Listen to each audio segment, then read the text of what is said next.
Hello, welcome back to my YouTube channel. So ഒരുപാട് ദിവസങ്ങൾക്ക് ശേഷം ഒരു വ്ളോഗ് എടുക്കാമെന്ന് വിചാരിച്ചു. ഇപ്പോൾ എൻ്റെ മുഖത്ത് വെയിലടിക്കുന്ന കാണാമല്ലോ. സോ ലിറ്ററലി ഞാനിവിടെ വന്നിട്ട് 8 മാസം വെയിറ്റ് ചെയ്യേണ്ടി വന്നു. ഏകദേശം 8 മാസം വെയിറ്റ് ചെയ്യേണ്ടി വന്നു ഇതുപോലൊരു സണ്ണിൻ്റെ താഴെ വന്നിരിക്കുക. ഞാൻ വന്ന സമയം ഓഗസ്റ്റ് ആ ടൈമിൽ വെയിലുണ്ടായിരുന്നു.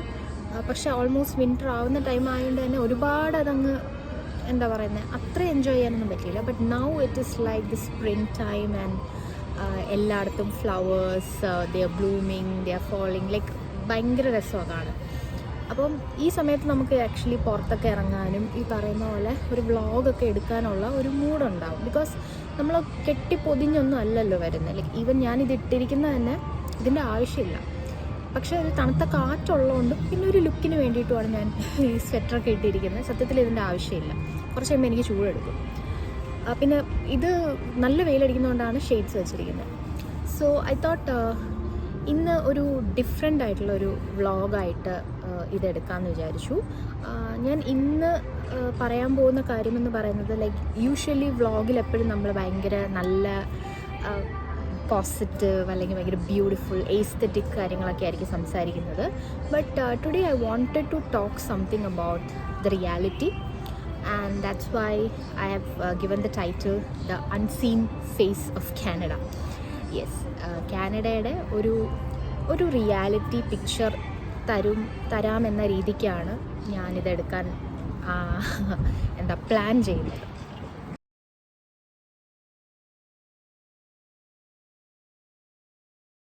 ഇവിടെ വന്നിട്ടിപ്പം ഇത്രയും മാസം 8 മാസമായി. സോ 8 മാസത്തിൽ ഞാൻ കണ്ട അല്ലെങ്കിൽ എനിക്ക് കാനഡയെ പറ്റി മനസ്സിലായ കുറച്ച് കാര്യങ്ങൾ പറയാനായിട്ടാണ് ഞാൻ ഉദ്ദേശിക്കുന്നത്. And like as you all think നല്ല കാര്യങ്ങളുണ്ട്. ഒബ്വിയസ്ലി എൻ്റെ വ്ളോഗിൽ എപ്പോഴും ലൈക്ക് അതുപോലത്തെ കാര്യങ്ങളാണ് കണ്ടിട്ടുള്ളത്. ലൈക്ക് സ്ഥലങ്ങളിലേക്ക് പോകുന്നു, ഷോപ്പിംഗ് ചെയ്യുന്നു, നമ്മൾ ഫുൾ ഓഫ് ബ്യൂട്ടി, നേച്ചർ, ഈ കാര്യങ്ങളൊക്കെ ആയിരിക്കും. പക്ഷേ ഈ വ്ളോഗ് അങ്ങനെയല്ല. കുറച്ച് ഡാർക്കാണെന്ന് ഞാൻ പറയില്ല, പക്ഷെ കുറച്ച് റിയാലിറ്റി കാര്യങ്ങൾ സംസാരിക്കാൻ വേണ്ടിയിട്ടും ഇവിടുത്തെ ശരിക്കുള്ള ഒരു അവസ്ഥ എന്താണ്, as a student what you have to look forward. കാനഡയിൽ വരുന്നതിന് മുമ്പ് ഒബ്വിയസ്ലി എല്ലാ സ്റ്റുഡൻസിനും ഒരുപാട് എക്സ്പെക്റ്റേഷൻസ് ഉണ്ടാവും, ഒരുപാട് ഹോപ്സ് ഉണ്ടാവും, എല്ലാം ഉണ്ടാവും. അപ്പോൾ അതിൻ്റെയൊക്കെ ഒരു യഥാർത്ഥ പിക്ചർ ഇവിടെ വന്നതിന് ശേഷം എങ്ങനെയാണെന്ന് പലപ്പോഴും ഞാൻ വ്ളോഗ്സ് കണ്ടിട്ടില്ല. ഇവിടെ വന്നതിന് ശേഷം ആൾക്കാർ ജീവിക്കുന്നത് എങ്ങനെയാണ് അല്ലെങ്കിൽ അവരുടെ ഒരു മാനസികാവസ്ഥ എന്താണെന്നുള്ളത് ഞാൻ പൊതുവിലായിട്ട് ഒരുപാട് വ്ളോഗ്സ് കണ്ടിട്ടില്ല. Of course there are Instagram reels which talks about the current condition of Canada. പക്ഷേ being a person who is experiencing it in real, എനിക്കിതിനെപ്പറ്റി കുറച്ച് ഡീറ്റെയിൽ ആയിട്ട് തന്നെ പറയണമെന്ന് തോന്നി. അത് ഒരു കാര്യത്തിനെ പറ്റിയിട്ടല്ല, ലൈക്ക് ഇവിടുത്തെ ഒരു ക്ലൈമറ്റോ അല്ലെങ്കിൽ ഇവിടുത്തെ എഡ്യൂക്കേഷനോ അത് മാത്രമല്ല, എല്ലാ ആസ്പെക്റ്റിലും, like the food, the climate, the education, the immigration things, everything.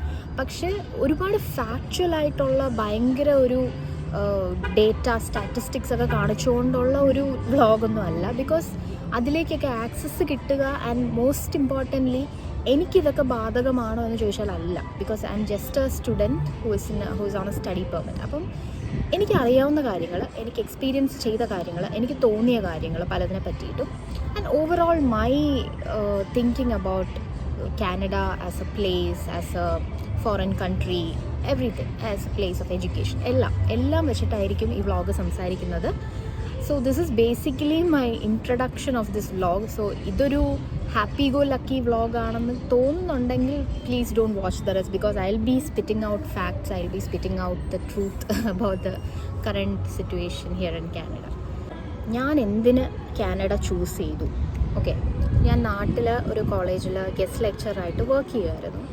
And at a certain point of time I felt okay, എന്നാൽ I'm like 25 years old at that point of time. അപ്പോൾ ഞാൻ വിചാരിച്ചു എന്തുകൊണ്ടൊന്ന് എബ്രോഡൊക്കെ ഒന്ന് പോയിട്ട് വന്നുകൂടാ, just ഒന്ന് കണ്ടിട്ട് വരാം. Because ഞാനിതുവരെ പഠിച്ചത് ചെന്നൈയിലായിരുന്നു എൻ്റെ PG, and I did my UG in Kerala itself. So this might be my only opportunity to just go out and explore like this. പക്ഷേ നമ്മളൊരു പുറത്തേക്കുള്ളൊരു രാജ്യത്തേക്ക് പോകുമ്പം ആദ്യം നമ്മളവിടെ നോക്കേണ്ടത് നമ്മുടെ അക്കോമഡേഷൻ എവിടെയായിരിക്കും, നമ്മുടെ ഫുഡ് എങ്ങനെയായിരിക്കും.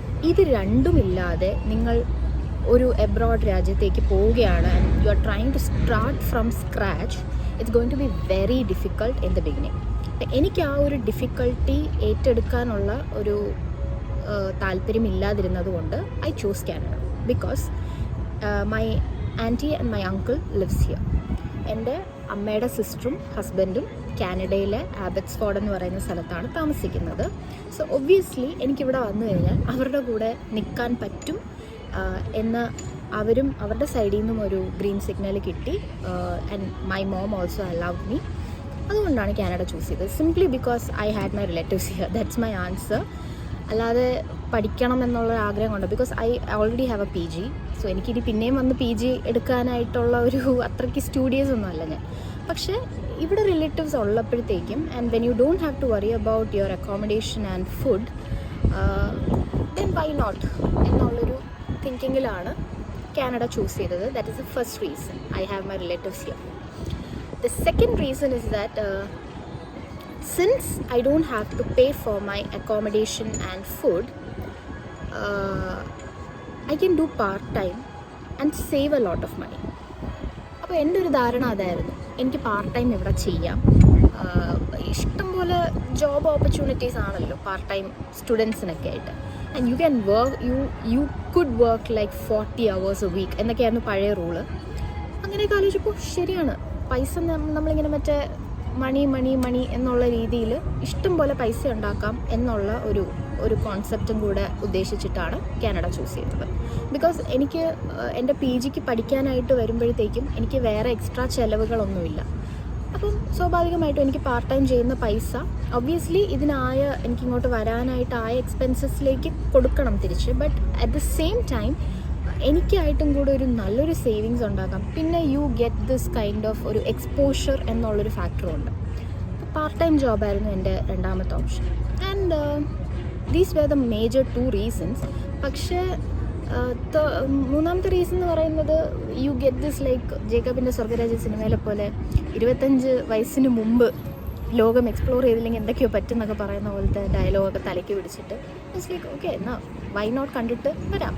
ആൻഡ് ഞാനിങ്ങോട്ട് വരുന്നതിന് മുമ്പും ഞാൻ എല്ലാവരോടും പറഞ്ഞു I will just go and see if things work out. ഇവിടെ ശരിയാവുമെങ്കിൽ കുറച്ച് നാൾ ഇവിടെ നിൽക്കാം and then I will come back to Trivandrum. അല്ലാന്നുണ്ടെങ്കിൽ ദാറ്റ്സ് നോ ദ ഓപ്ഷൻ, തിരിച്ചു വന്നാലേ പറ്റുള്ളൂ. സോ എനിക്കിവിടെ അങ്ങനെ സെറ്റിൽ ചെയ്യണമെന്നുള്ളൊരു ഓപ്ഷൻ ഞാൻ ഇങ്ങോട്ട് വരുന്നതിന് മുമ്പും ഇല്ല, ഇപ്പം ഇങ്ങോട്ട് വന്നതിന് ശേഷവും ഇല്ല. അപ്പം അപ്പോഴാണ് കുറേ പേര് ചോദിക്കുന്നത് എന്തിനാ പിന്നെ അങ്ങോട്ട് പോയതെന്ന്.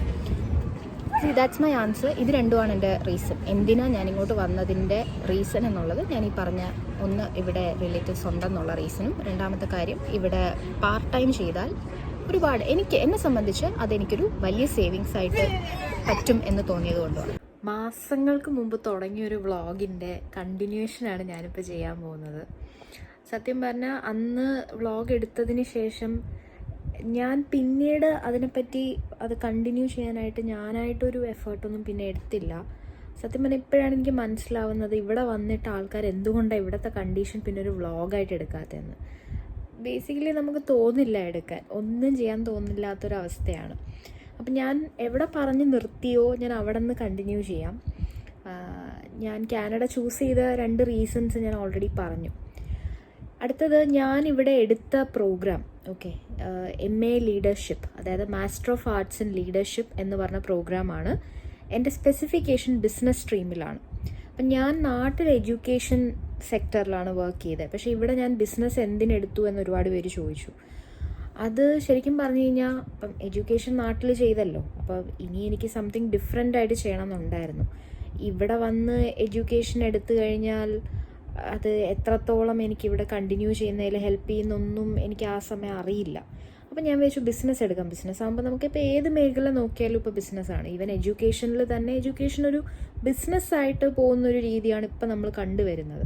അപ്പോൾ എനിക്കത് പിന്നീടായാലും ഉപകാരപ്പെടുന്നുള്ളൊരു ധാരണ വെച്ചിട്ടാണ് അത് എടുക്കുന്നത്. ഇത് രജിസ്റ്റർ ചെയ്യുന്ന സമയത്തൊന്നും എനിക്കറിയില്ലായിരുന്നു വീക്ക്ലി ഒരു ദിവസം മാത്രമേ ക്ലാസ് ഉണ്ടാവൂ എന്നുള്ളത്. അങ്ങനെ ഉണ്ടായിരുന്നെങ്കിൽ ഞാനൊരു പക്ഷേ ഓപ്റ്റ് ചെയ്യില്ലായിരുന്നു. പക്ഷേ വീക്ക്ലി വൺസ് ആണ് എനിക്ക് ക്ലാസ്സുകളുള്ളത്. അത് ഭയങ്കര ഒരു സ്ട്രേഞ്ചായിട്ട് എല്ലാവരും പറയുന്നു, വീക്ക്ലി ഒരു ദിവസമേ ഉള്ളൂ, സുഖമാണല്ലോ, അപ്പം ഒന്നും ചെയ്യണ്ട വേറെ. നമുക്ക് ബാക്കി ദിവസമൊക്കെ ഫ്രീ ആയിട്ടിരിക്കാം. എനിക്ക് പക്ഷെ അത് പേഴ്സണലി താല്പര്യമില്ല. ഞാൻ പൊതുവായിട്ട് ആക്റ്റീവായിട്ടിരിക്കുന്ന ഒരാളാണ്. അപ്പം എനിക്ക് ഈ പറയുന്ന പോലെ വെറുതെ ഇരിക്കുക എന്ന് പറയുന്നത് ചിന്തിക്കാൻ പോലും പറ്റാത്ത കാര്യം. ബട്ട് സംഹൗ ആഴ്ചയിൽ ഒരു ദിവസം പോയാൽ മതി, ബാക്കി ദിവസം യു ആർ ലിറ്ററലി ഫ്രീ. അപ്പം ഞാൻ എടുത്ത കോളേജ് എന്ന് പറയുന്നത്, എനിക്ക് അഡ്മിഷൻ കിട്ടിയ കോളേജ് ട്രിനിറ്റി വെസ്റ്റേൺ യൂണിവേഴ്സിറ്റിയാണ്. അത് ഈ പറയുന്ന പോലെ കാനഡയിലെ ലാംഗ്ലി എന്ന് പറയുന്നൊരു സ്ഥലത്താണ്. അതായത് ഞാൻ താമസിക്കുന്ന ആബറ്റ്സ്ഫോർഡ് എന്ന സ്ഥലത്ത് നിന്നും ഒരു 34 കിലോമീറ്റേഴ്സ് ഉണ്ട് ലാംഗ്ലി വരെ പോകാൻ. അപ്പോൾ ഞാൻ അവിടെ അഡ്മിഷൻ എടുക്കുന്നു, ഇവിടെ വരുന്നു, ക്ലാസ്സിൽ ജോയിൻ ചെയ്യുന്നു. കോഴ്സ് എങ്ങനെയുണ്ടെന്ന് ചോദിച്ചു കഴിഞ്ഞാൽ ഓണസ്റ്റ്ലി സ്പീക്കിംഗ് എനിക്കതൊരു വലിയൊരു സംഭവമായിട്ട് എനിക്ക് തോന്നുന്നില്ല.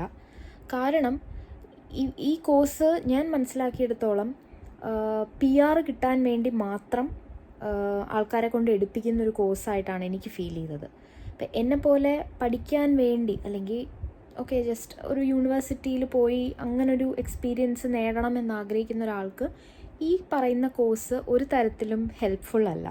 കാരണം ഇവരുടെ ടീച്ചിങ് മെത്തേഡ്സ് ആയാലും അസൈൻമെൻറ്റ് രീതികളായാലും ഒക്കെ ഇപ്പം നമുക്ക് ഒരുപാട് AI ടൂൾസും ഒക്കെ ഉള്ള കാലത്ത് ഇവർ ഈ പറയുന്ന മെത്തേഡ്സ് ഒന്നും നമുക്ക് വലിയൊരു ചാലഞ്ചൊന്നുമല്ല. നമുക്ക് പുഷ്പം പോലെ ഇത് ചെയ്ത് തീർക്കാവുന്നൊരു പണിയാണ്.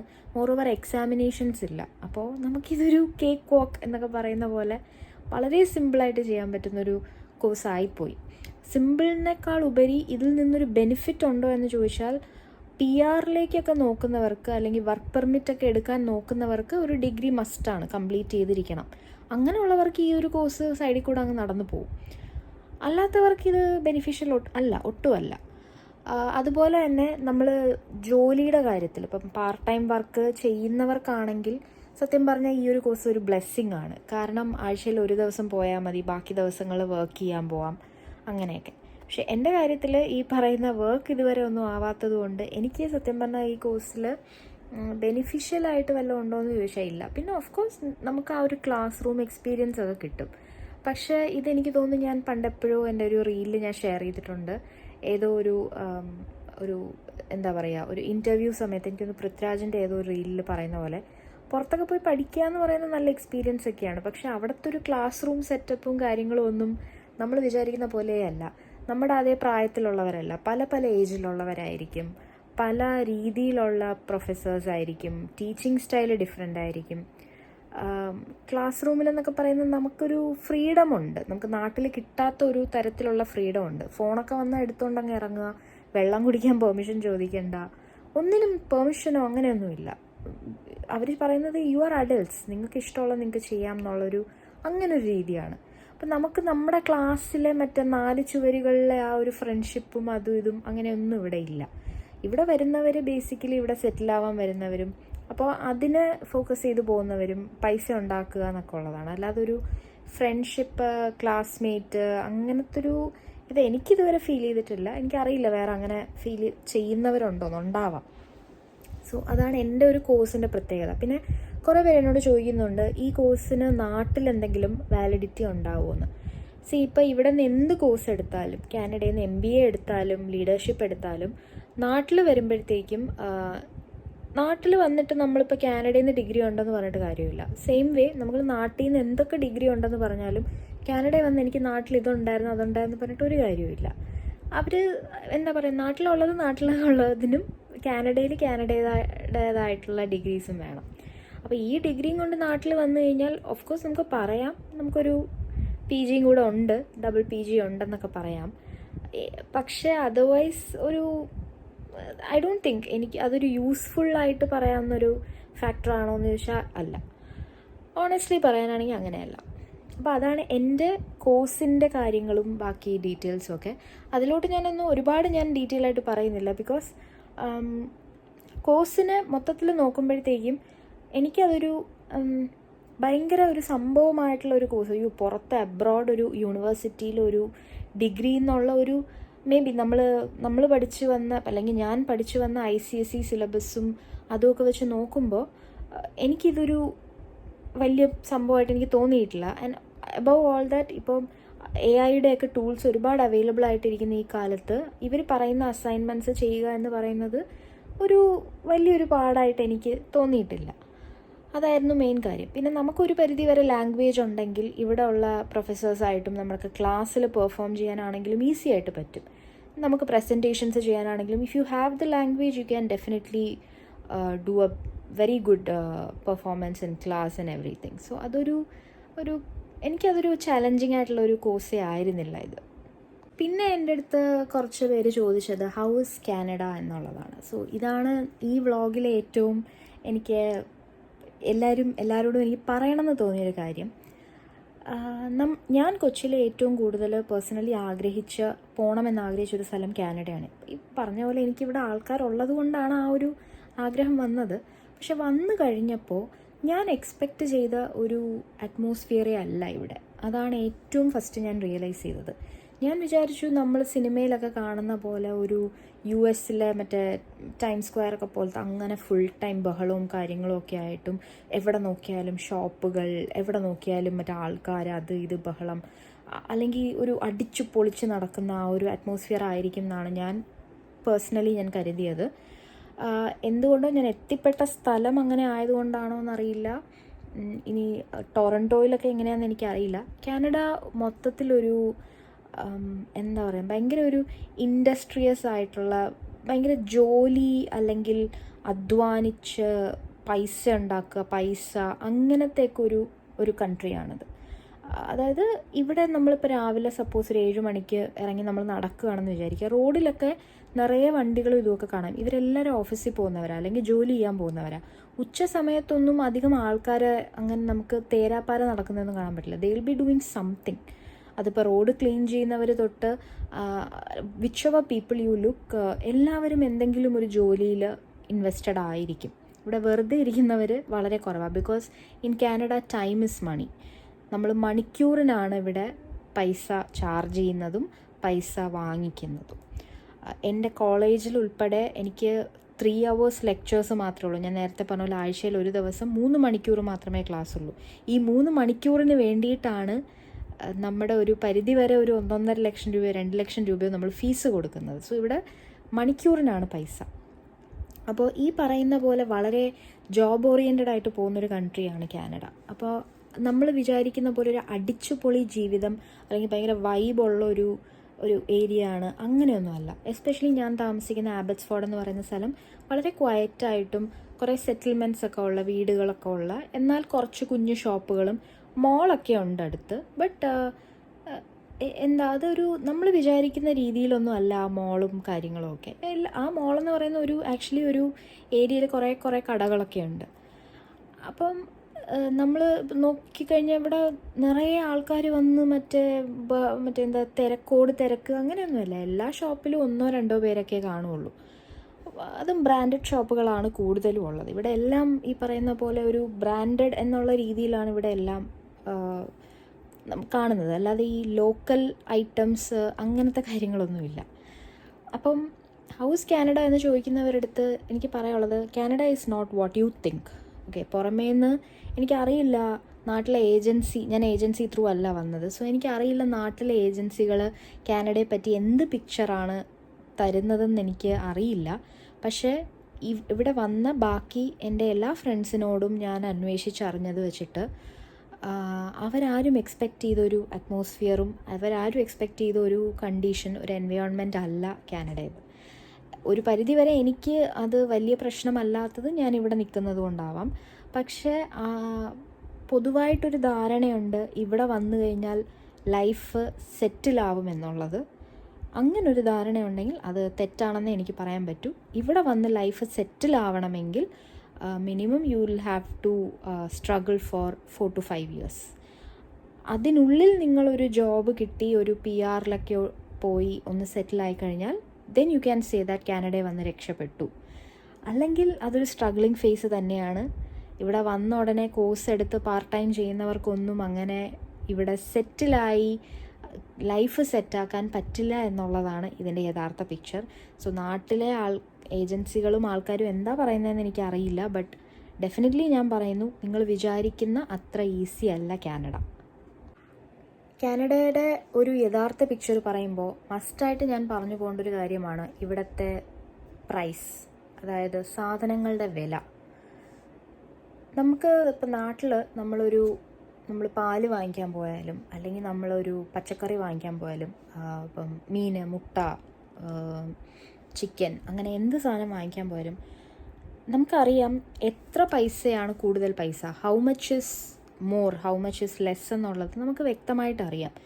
ഒരു ഒരു ഒരു സാധനത്തിന് 1000 രൂപ എന്ന് പറയുമ്പോൾ നമുക്കറിയാം അതിനത്രയും അതിൻ്റെ വേർത്ത് ഉണ്ടെങ്കിൽ മാത്രമേ നമ്മളത് വാങ്ങിക്കുകയുള്ളൂ, ഇല്ലെങ്കിൽ നമ്മളത് വാങ്ങിക്കില്ല.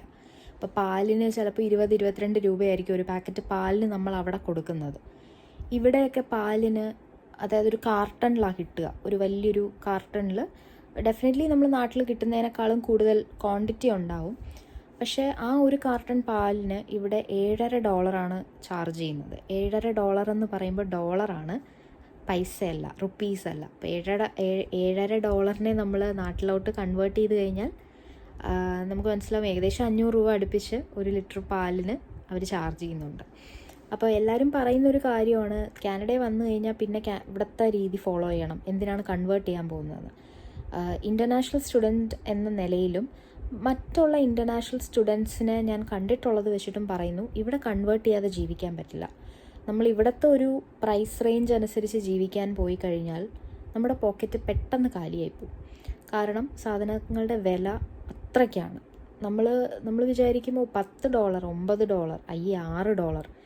ഇതൊന്നും പക്ഷേ നമ്മുടെ നാട്ടിലെ നമ്മൾ GIC ആയിട്ട് കൊണ്ടുവന്ന പൈസയാണ് നമ്മൾ ഇതിനൊക്കെ ചിലവാക്കുന്നത്. ആ പൈസ എടുത്ത് ചിലവാക്കുമ്പോൾ നമ്മളെ മനസ്സ് കേൾക്കില്ല ഒരു $6, $7 ഒക്കെ ചുമ്മാ എടുത്തങ്ങ് കൊടുക്കാനായിട്ട്. $1 പോലും അല്ലെങ്കിൽ $2 പോലും നമ്മൾ ചിലവാക്കുമ്പോൾ നമ്മൾ രണ്ടാമതൊന്ന് ആലോചിക്കും, ഈ സാധനത്തിന് അതിൻ്റെ വാല്യൂ ഉണ്ടോ. നമുക്കങ്ങനെ ഒരുപാട് ചിന്തിച്ചാൽ ജീവിക്കാനും പറ്റില്ല. അപ്പോൾ എനിക്കിത് ആക്ച്വലി വന്നപ്പോഴത്തേക്ക് എനിക്കൊരു വലിയ ഷോക്കായിരുന്നു, ഇത്രയും എക്സ്പെൻസീവാണ് ഇവിടുത്തെ ലൈഫ് സ്റ്റൈൽ എന്നുള്ളത്. അതിനപ്പുറത്തേക്ക് ഞാൻ ഏറ്റവും കൂടുതൽ തകർന്നു പോയത് ഇവിടുത്തെ റെൻറ്റിൻ്റെ ഒരു കണക്ക് കേട്ടപ്പോഴാണ്. എനിക്ക് റെൻറ്റ് കൊടുക്കേണ്ട ആവശ്യമില്ല, ഞാൻ നേരത്തെ പറഞ്ഞില്ല, എൻ്റെ അക്കോമഡേഷൻ ഇവിടെ ഓൾറെഡി അത് ടേക്കൺ കെയർ ഓഫ് ആണ്. പക്ഷേ എൻ്റെ ഫ്രണ്ട്സൊക്കെ താമസിക്കുന്ന ലാംഗ്ലി സൈഡിലായാലും സറിയിലായാലും ഇവരൊക്കെ കൊടുക്കുന്ന റെൻറ്റ് കേട്ടപ്പോഴത്തേക്കും ഞാൻ ശരിക്കും പറഞ്ഞാൽ ഞെട്ടിപ്പോയി. ഒരാൾ കൊടുക്കുന്ന റെൻറ്റ് ഏകദേശം, അവർ ബേസ്മെൻറ്റിലാണ് താമസിക്കുന്നത്, ഏകദേശം $1500 കനേഡിയൻ ഡോളേഴ്സാണ് അവർ മാസാമാസം റെൻറ്റ് കൊടുക്കുന്നത്. 1500 കനേഡിയൻ ഡോളേഴ്സ് എന്ന് പറയുന്നത് ഇൻറ്റു 60 or 61 ചെയ്യുമ്പോൾ യു ഗെറ്റ് ലൈക്ക് എത്ര, ഏകദേശം 90,000 സംതിങ് ആണ് മന്ത്ലി റെൻറ്റ് വരുന്നത്. അതും ആ ബേസ്മെൻറ്റ് ഞാൻ കണ്ടിട്ടുണ്ട്, എൻ്റെ വ്ളോഗിൽ ഇതിനു മുമ്പ് ഞാൻ കാണിച്ചിട്ടുണ്ട്. ആ ഒരു കുഞ്ഞ് സ്പേസ്, ഒരു ബാത്റൂം, ഒരു കിച്ചൺ, ഒരു ബെഡ്റൂം, ഒരു ലിവിങ് ഏരിയ ഉള്ളൊരു കുഞ്ഞൊരു സ്പേസിനാണ് ഈ പറയുന്ന 90,000 മാസാമാസം നമ്മൾ കൊടുക്കുന്നത്.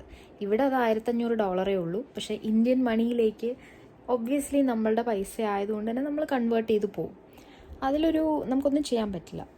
അപ്പോൾ ഈ പറയുന്ന ഒരു എക്സ്പെൻസ് എന്നെ ശരിക്കും ഞെട്ടിച്ചു. കാരണം നാളെ ഞാനൊരു സെപ്പറേറ്റ് ആയിട്ടൊരു ബേസ്മെൻറ്റോ ഒരു വീടോ അപ്പാർട്ട്മെൻറ്റോ ഒക്കെ എടുത്ത് മാറുന്ന സമയത്ത് എനിക്കൊരു ജോലി കിട്ടിയാൽ ആ ജോലിയുടെ പകുതിയിൽ കൂടുതൽ പൈസയും ഞാൻ കൊടുക്കേണ്ടത് എൻ്റെ റെൻറ്റിലേക്കായിരിക്കും എന്ന് കേട്ടപ്പോൾ ഞാൻ തകർന്നു പോയി. അതുകൂടാതെ തന്നെ ഇവിടുത്തെ ഫുഡിൻ്റെ ചിലവ്, ഞാനത് എടുത്തെടുത്ത് പറയുന്നില്ല, ബട്ട് ഫുഡിൻ്റെ ചിലവെന്ന് പറയുന്നത് വളരെ എക്സ്പെൻസീവാണ്. നമ്മൾ ജോലിയിലൂടെ എന്ത് ഏൺ ചെയ്യുന്നോ ആ പൈസയെല്ലാം ഫുഡിനും റെൻറ്റിനുമായിട്ടാണ് ഇവിടെ ഏറ്റവും കൂടുതൽ ചിലവായി പോകുന്നത്. So Canada is really expense. അതിൽ ഒരു വാക്കുപോലും ഞാൻ മാറ്റില്ല, വളരെ എക്സ്പെൻസീവാണ്. തട്ടിമുട്ടിയും ജീവിച്ചു പോവാമെന്ന് വിചാരിച്ചാൽ പോലും ഇവിടെ വളരെ ബുദ്ധിമുട്ടാണ്. സ്ട്രഗിൾ ചെയ്യുന്ന പലരെ എനിക്കറിയാം. GIC തീർന്നു കഴിഞ്ഞാൽ ഇനി എന്ത് ചെയ്യുമെന്ന് ആലോചിച്ച് നിൽക്കുന്നവരെ എനിക്കറിയാം. അതായത് നമുക്ക് സന്തോഷമായിട്ട് സമാധാനമായിട്ട് കംഫർട്ടബിളായിട്ട് ജീവിക്കണമെങ്കിൽ ഞാൻ ഈ പറഞ്ഞ ഒരു ടൈം ഫ്രെയിം, ഒരു 4 to 5 years കഴിഞ്ഞാൽ മാത്രമേ ആ രീതിയിൽ ഒരു ലക്ഷറിയെ പറ്റിപ്പോലും നമുക്ക് ചിന്തിക്കാൻ പറ്റൂ. അല്ലെങ്കിൽ വളരെ ബുദ്ധിമുട്ടാണ്. കിട്ടുന്ന ഒരു തുച്ഛമായ ഒരു പാർട്ട് ടൈമിൽ നിന്ന് കിട്ടുന്ന ശമ്പളത്തിലെ റെൻറ്റും ഫുഡും മാറ്റി വെച്ചതിന് ശേഷം തുച്ഛമായ ഒരു ശമ്പളം കൊണ്ട് പറ്റുകയാണെങ്കിൽ നമുക്കൊരു ടിം ഹോട്ടൻസിലെ ഫ്രഞ്ച് വാനില അല്ലെങ്കിൽ ഒരു ചെറിയ ഐസ്ക്രീം വാങ്ങിക്കാമെന്നാണ് ഇവിടുത്തെ പൊതുവിലുള്ള ഇൻ്റർനാഷണൽ സ്റ്റുഡൻസിൻ്റെ ഒരു രീതി. ഞാൻ പറയുന്നത് കേരളത്തിൽ നിന്ന് വരുന്നവരുടെ കാര്യമാണ്. ബാക്കി എനിക്ക് ഇന്ത്യയിലെ മറ്റ് സംസ്ഥാനങ്ങളിൽ, മറ്റ് സ്ഥലങ്ങളിൽ നിന്ന് വരുന്ന ആൾക്കാരുടെ, സ്റ്റേറ്റിൽ നിന്ന് വരുന്ന ആൾക്കാരുടെ അവസ്ഥ എനിക്ക് വ്യക്തമായിട്ട് അറിയില്ല. കാരണം അവരുമായിട്ട് എനിക്ക് വളരെ ഇൻ്റർപേഴ്സണൽ ആയിട്ടുള്ള ടോക്സ് എനിക്ക് വളരെ കുറവായിരുന്നു. ഈ പഞ്ചാബീസ് ആയാലും അല്ലെങ്കിൽ ഗുജറാത്തിൽ നിന്നുള്ളവരായാലും അതുപോലെ മറ്റ് പല സ്റ്റേറ്റിൽ നിന്നുള്ളവരുടെയും എനിക്ക് അധികം മനസ്സിലാക്കാൻ പറ്റിയിട്ടില്ല. സോ ഞാൻ കേരളത്തിലുള്ളവരുടെ കാര്യമാണ് പറയുന്നത്. ഏജൻസിക്കാരും മറ്റവരും ഒക്കെ എന്ത് തന്നെ പറഞ്ഞാലും ഇവിടെ വന്നു കഴിഞ്ഞ് എക്സ്പെൻസ് താങ്ങാൻ പറ്റാതെയാണ് പലരും വലഞ്ഞു പോകുന്നത്. ഇത് ഞാൻ ഇവിടെ ബ്രിട്ടീഷ് കൊളംബിയ എന്ന് പറയുന്ന പ്രൊവിൻസിലെ കാര്യമാണ് ഞാൻ പറയുന്നത്. കാനഡയിൽ മറ്റ് പല പ്രൊവിൻസുകളും ഉണ്ട്. ടൊറൻറ്റോ അല്ലെങ്കിൽ ആൽബർട്ട എന്നൊക്കെ പറഞ്ഞിട്ട് പല പല പ്രൊവിൻസുകളുണ്ട്. ഈ പല പല പ്രൊവിൻസുകളിലെ കഥ വേറെയാണ്. അത് അവിടെ പോയാൽ മാത്രമേ നമുക്ക് മനസ്സിലാവുള്ളൂ. അപ്പോൾ ഈ പ്രൈസ് എന്ന് പറയുന്നത്, അല്ലെങ്കിൽ സാധനങ്ങളുടെ വില എന്ന് പറയുന്നത് സത്യം പറഞ്ഞാൽ താങ്ങാവുന്നതിലപ്പുറമാണ്. ഞാനിവിടെ നിൽക്കാൻ താല്പര്യം കാണിക്കാത്തതിൻ്റെ one of the main reasons ഈ എക്സ്പെൻസ് കാരണം തന്നെയാണ്. നാളെ ഒരു കാലത്ത് ഞാൻ ഇൻഡിപെൻഡൻ്റ് ആയി നിൽക്കുന്ന സമയത്ത് ഞാൻ പോയി ജോലി ചെയ്ത് കൊണ്ടുവരുന്ന പൈസയിൽ പകുതിയും മുക്കാലും എനിക്ക് ഈ പറയുന്ന ഇതിന് വേണ്ടി ചിലവാക്കുന്നതും, പിന്നെ ഓഫ് കോഴ്സ് എല്ലായിടത്തെയും പോലെ ഇവിടെ ടാക്സ് ഉണ്ട്, ഇൻഷുറൻസ് ഉണ്ട്, എല്ലാ കാര്യങ്ങളും ഉണ്ട്. ഇതൊക്കെ കഴിഞ്ഞ് നമുക്ക് ജീവിക്കാൻ വേണ്ട പൈസ, അല്ലെങ്കിൽ നമ്മുടെ ഒരു സന്തോഷത്തിനായി നമ്മൾ മാറ്റി വയ്ക്കുന്ന ഒരു പൈസ ഉണ്ടല്ലോ, അത് വളരെ കുറവാണ്. $100 നമുക്ക് സേവ് ചെയ്യാൻ പറ്റിയാൽ വളരെ ഭാഗ്യം എന്നുള്ള രീതിയിലാണ് ഇരിക്കുന്നത്. അപ്പോൾ അതെനിക്ക് ഒട്ടും യോജിക്കാൻ പറ്റാത്തൊരു കാര്യമാണ്. കാരണം ഞാൻ നാട്ടിൽ അത്രയും കംഫർട്ടബിളായിരുന്നു. നമുക്കൊരു 20,000 രൂപ കിട്ടിയാലും അത് വെച്ച് നമുക്ക് അത്യാവശ്യം തട്ടിമുട്ടി പോയിക്കൊണ്ടിരുന്ന, അല്ലെങ്കിൽ പോകാൻ പറ്റും എന്നൊരു കോൺഫിഡൻസ് ഉള്ളൊരു നാടാണ് നമ്മുടേത്. അങ്ങനെ ജീവിക്കുന്നവരും ഉണ്ട്. എല്ലാം അവിടെ ഉണ്ടെന്നല്ല ഞാൻ പറയുന്നത്, പക്ഷേ ഇവിടത്തേനേക്കാളും മച്ച് ബെറ്ററാണ് അവിടുത്തെ ലിവിങ് കണ്ടീഷൻസ്. പിന്നെ ഇതിനൊക്കെ പുറമെ ഇവിടുത്തെ ജോബ് മാർക്കറ്റിൻ്റെ കാര്യം, അത് സത്യം പറഞ്ഞാൽ അതിലേക്ക് പറയുന്നതിന് മുമ്പായിട്ട് ഞാൻ പറയാം, ഇത് ഞാൻ പറയുന്നത് എല്ലാവരുടെയും ഒരു ജനറൽ അണ്ടർസ്റ്റാൻഡിങ്ങിന് വേണ്ടിയിട്ടാണ്. ഇത് ഒന്നും വളരെ പേഴ്സണലൈസ്ഡ് ആയിട്ടുള്ള ഒരാളുടെ ലൈഫിനെ പറ്റി മാത്രമോ അങ്ങനെയല്ല. ഞാൻ ജനറലായിട്ടൊരു ഓവർവ്യൂ ആണ് പറയുന്നത്. എൻ്റെ കാര്യങ്ങൾ ഞാൻ എൻ്റെ മാത്രം പെർസ്പെക്റ്റീവിൽ നിന്നാണ് ഞാൻ പറയുന്നത്. എനിക്ക് തോന്നിയ കാര്യങ്ങളും എനിക്ക് ഫീൽ ചെയ്ത കാര്യങ്ങളും. അല്ലാതെ ഇത് ശരിക്കും ഇങ്ങനെയാണ്, സ്റ്റാറ്റിസ്റ്റിക്കലി ഇങ്ങനെയാണ്, ഫാക്ച്വലി ഇങ്ങനെയാണോ എന്ന് ചോദിച്ചാൽ ഒരിക്കലും അല്ല. എൻ്റെ അനുഭവങ്ങളുടെ ഒരു വെളിച്ചത്തിലാണ് ഞാൻ ഈ കാര്യങ്ങളൊക്കെ പറയുന്നത്. അപ്പോൾ ഇവിടുത്തെ ജോബ് മാർക്കറ്റിൻ്റെ കാര്യം പറയുമ്പോൾ സത്യം പറഞ്ഞാൽ എനിക്ക് ചിരി വരും. കാരണം ഞാനിവിടെ വന്നിട്ട് ഏകദേശം 10-11 മാസം ആവാൻ പോകുന്നു. എനിക്ക് ഇതുവരെയായിട്ടൊരു പാർട്ട് ടൈം കണ്ടുപിടിക്കാൻ പറ്റിയിട്ടില്ല. കണ്ടുപിടിക്കാൻ പറ്റാത്തതിൻ്റെ റീസൺ ഞാൻ അന്വേഷിക്കാത്തതിൻ്റെ അല്ല. ചിലർക്ക്, അതായത് പൊതുവിലൊരു ധാരണയുണ്ട്, ഞാനിവിടെ വന്നിട്ട് എൻ്റെ റിലേറ്റീവ്സിൻ്റെയൊക്കെ വീട്ടിലായതുകൊണ്ട് ഞാനങ്ങ് ഹാപ്പി ആയിട്ട് സുഖിച്ചങ്ങ് ഇരിക്കുകയാണെന്നുള്ളത്. ഒരിക്കലുമല്ല. ഞാൻ ഇവിടെ റെസ്യൂമേസ് കൊണ്ടുപോയി ഡ്രോപ്പ് ചെയ്തതിനും, ഓൺലൈൻ പോയി അപ്ലൈ ചെയ്തതിനും, കോൾ ചെയ്ത് എൻക്വയറി ചെയ്തതിനും കയ്യും കണക്കുമില്ല. ഇത്രയും മാസത്തിനിടയ്ക്ക് ഞാൻ ഇന്ത്യയിൽ ഇങ്ങനെ ഞാൻ സ്റ്റോർ ചെയ്ത് വെച്ചിട്ടുണ്ട് ഞാൻ എവിടേക്കാണ് അപ്ലൈ ചെയ്തുകൊണ്ടിരുന്നത്. പക്ഷേ സത്യം പറഞ്ഞാൽ അതൊന്നും അതൊരു എഫേർട്ടാണെന്ന് ചോദിച്ചാൽ ഡെഫിനറ്റ്ലി ആണ്. പക്ഷേ അത് നെവർ എൻഡിങ് ആണ്. നമ്മൾ കിട്ടുന്നവരെ അപ്ലൈ ചെയ്യുക എന്നുള്ളൊരു ഓപ്ഷൻ മാത്രമേ നമുക്ക് ഇവിടെ ചെയ്യാൻ പറ്റൂ.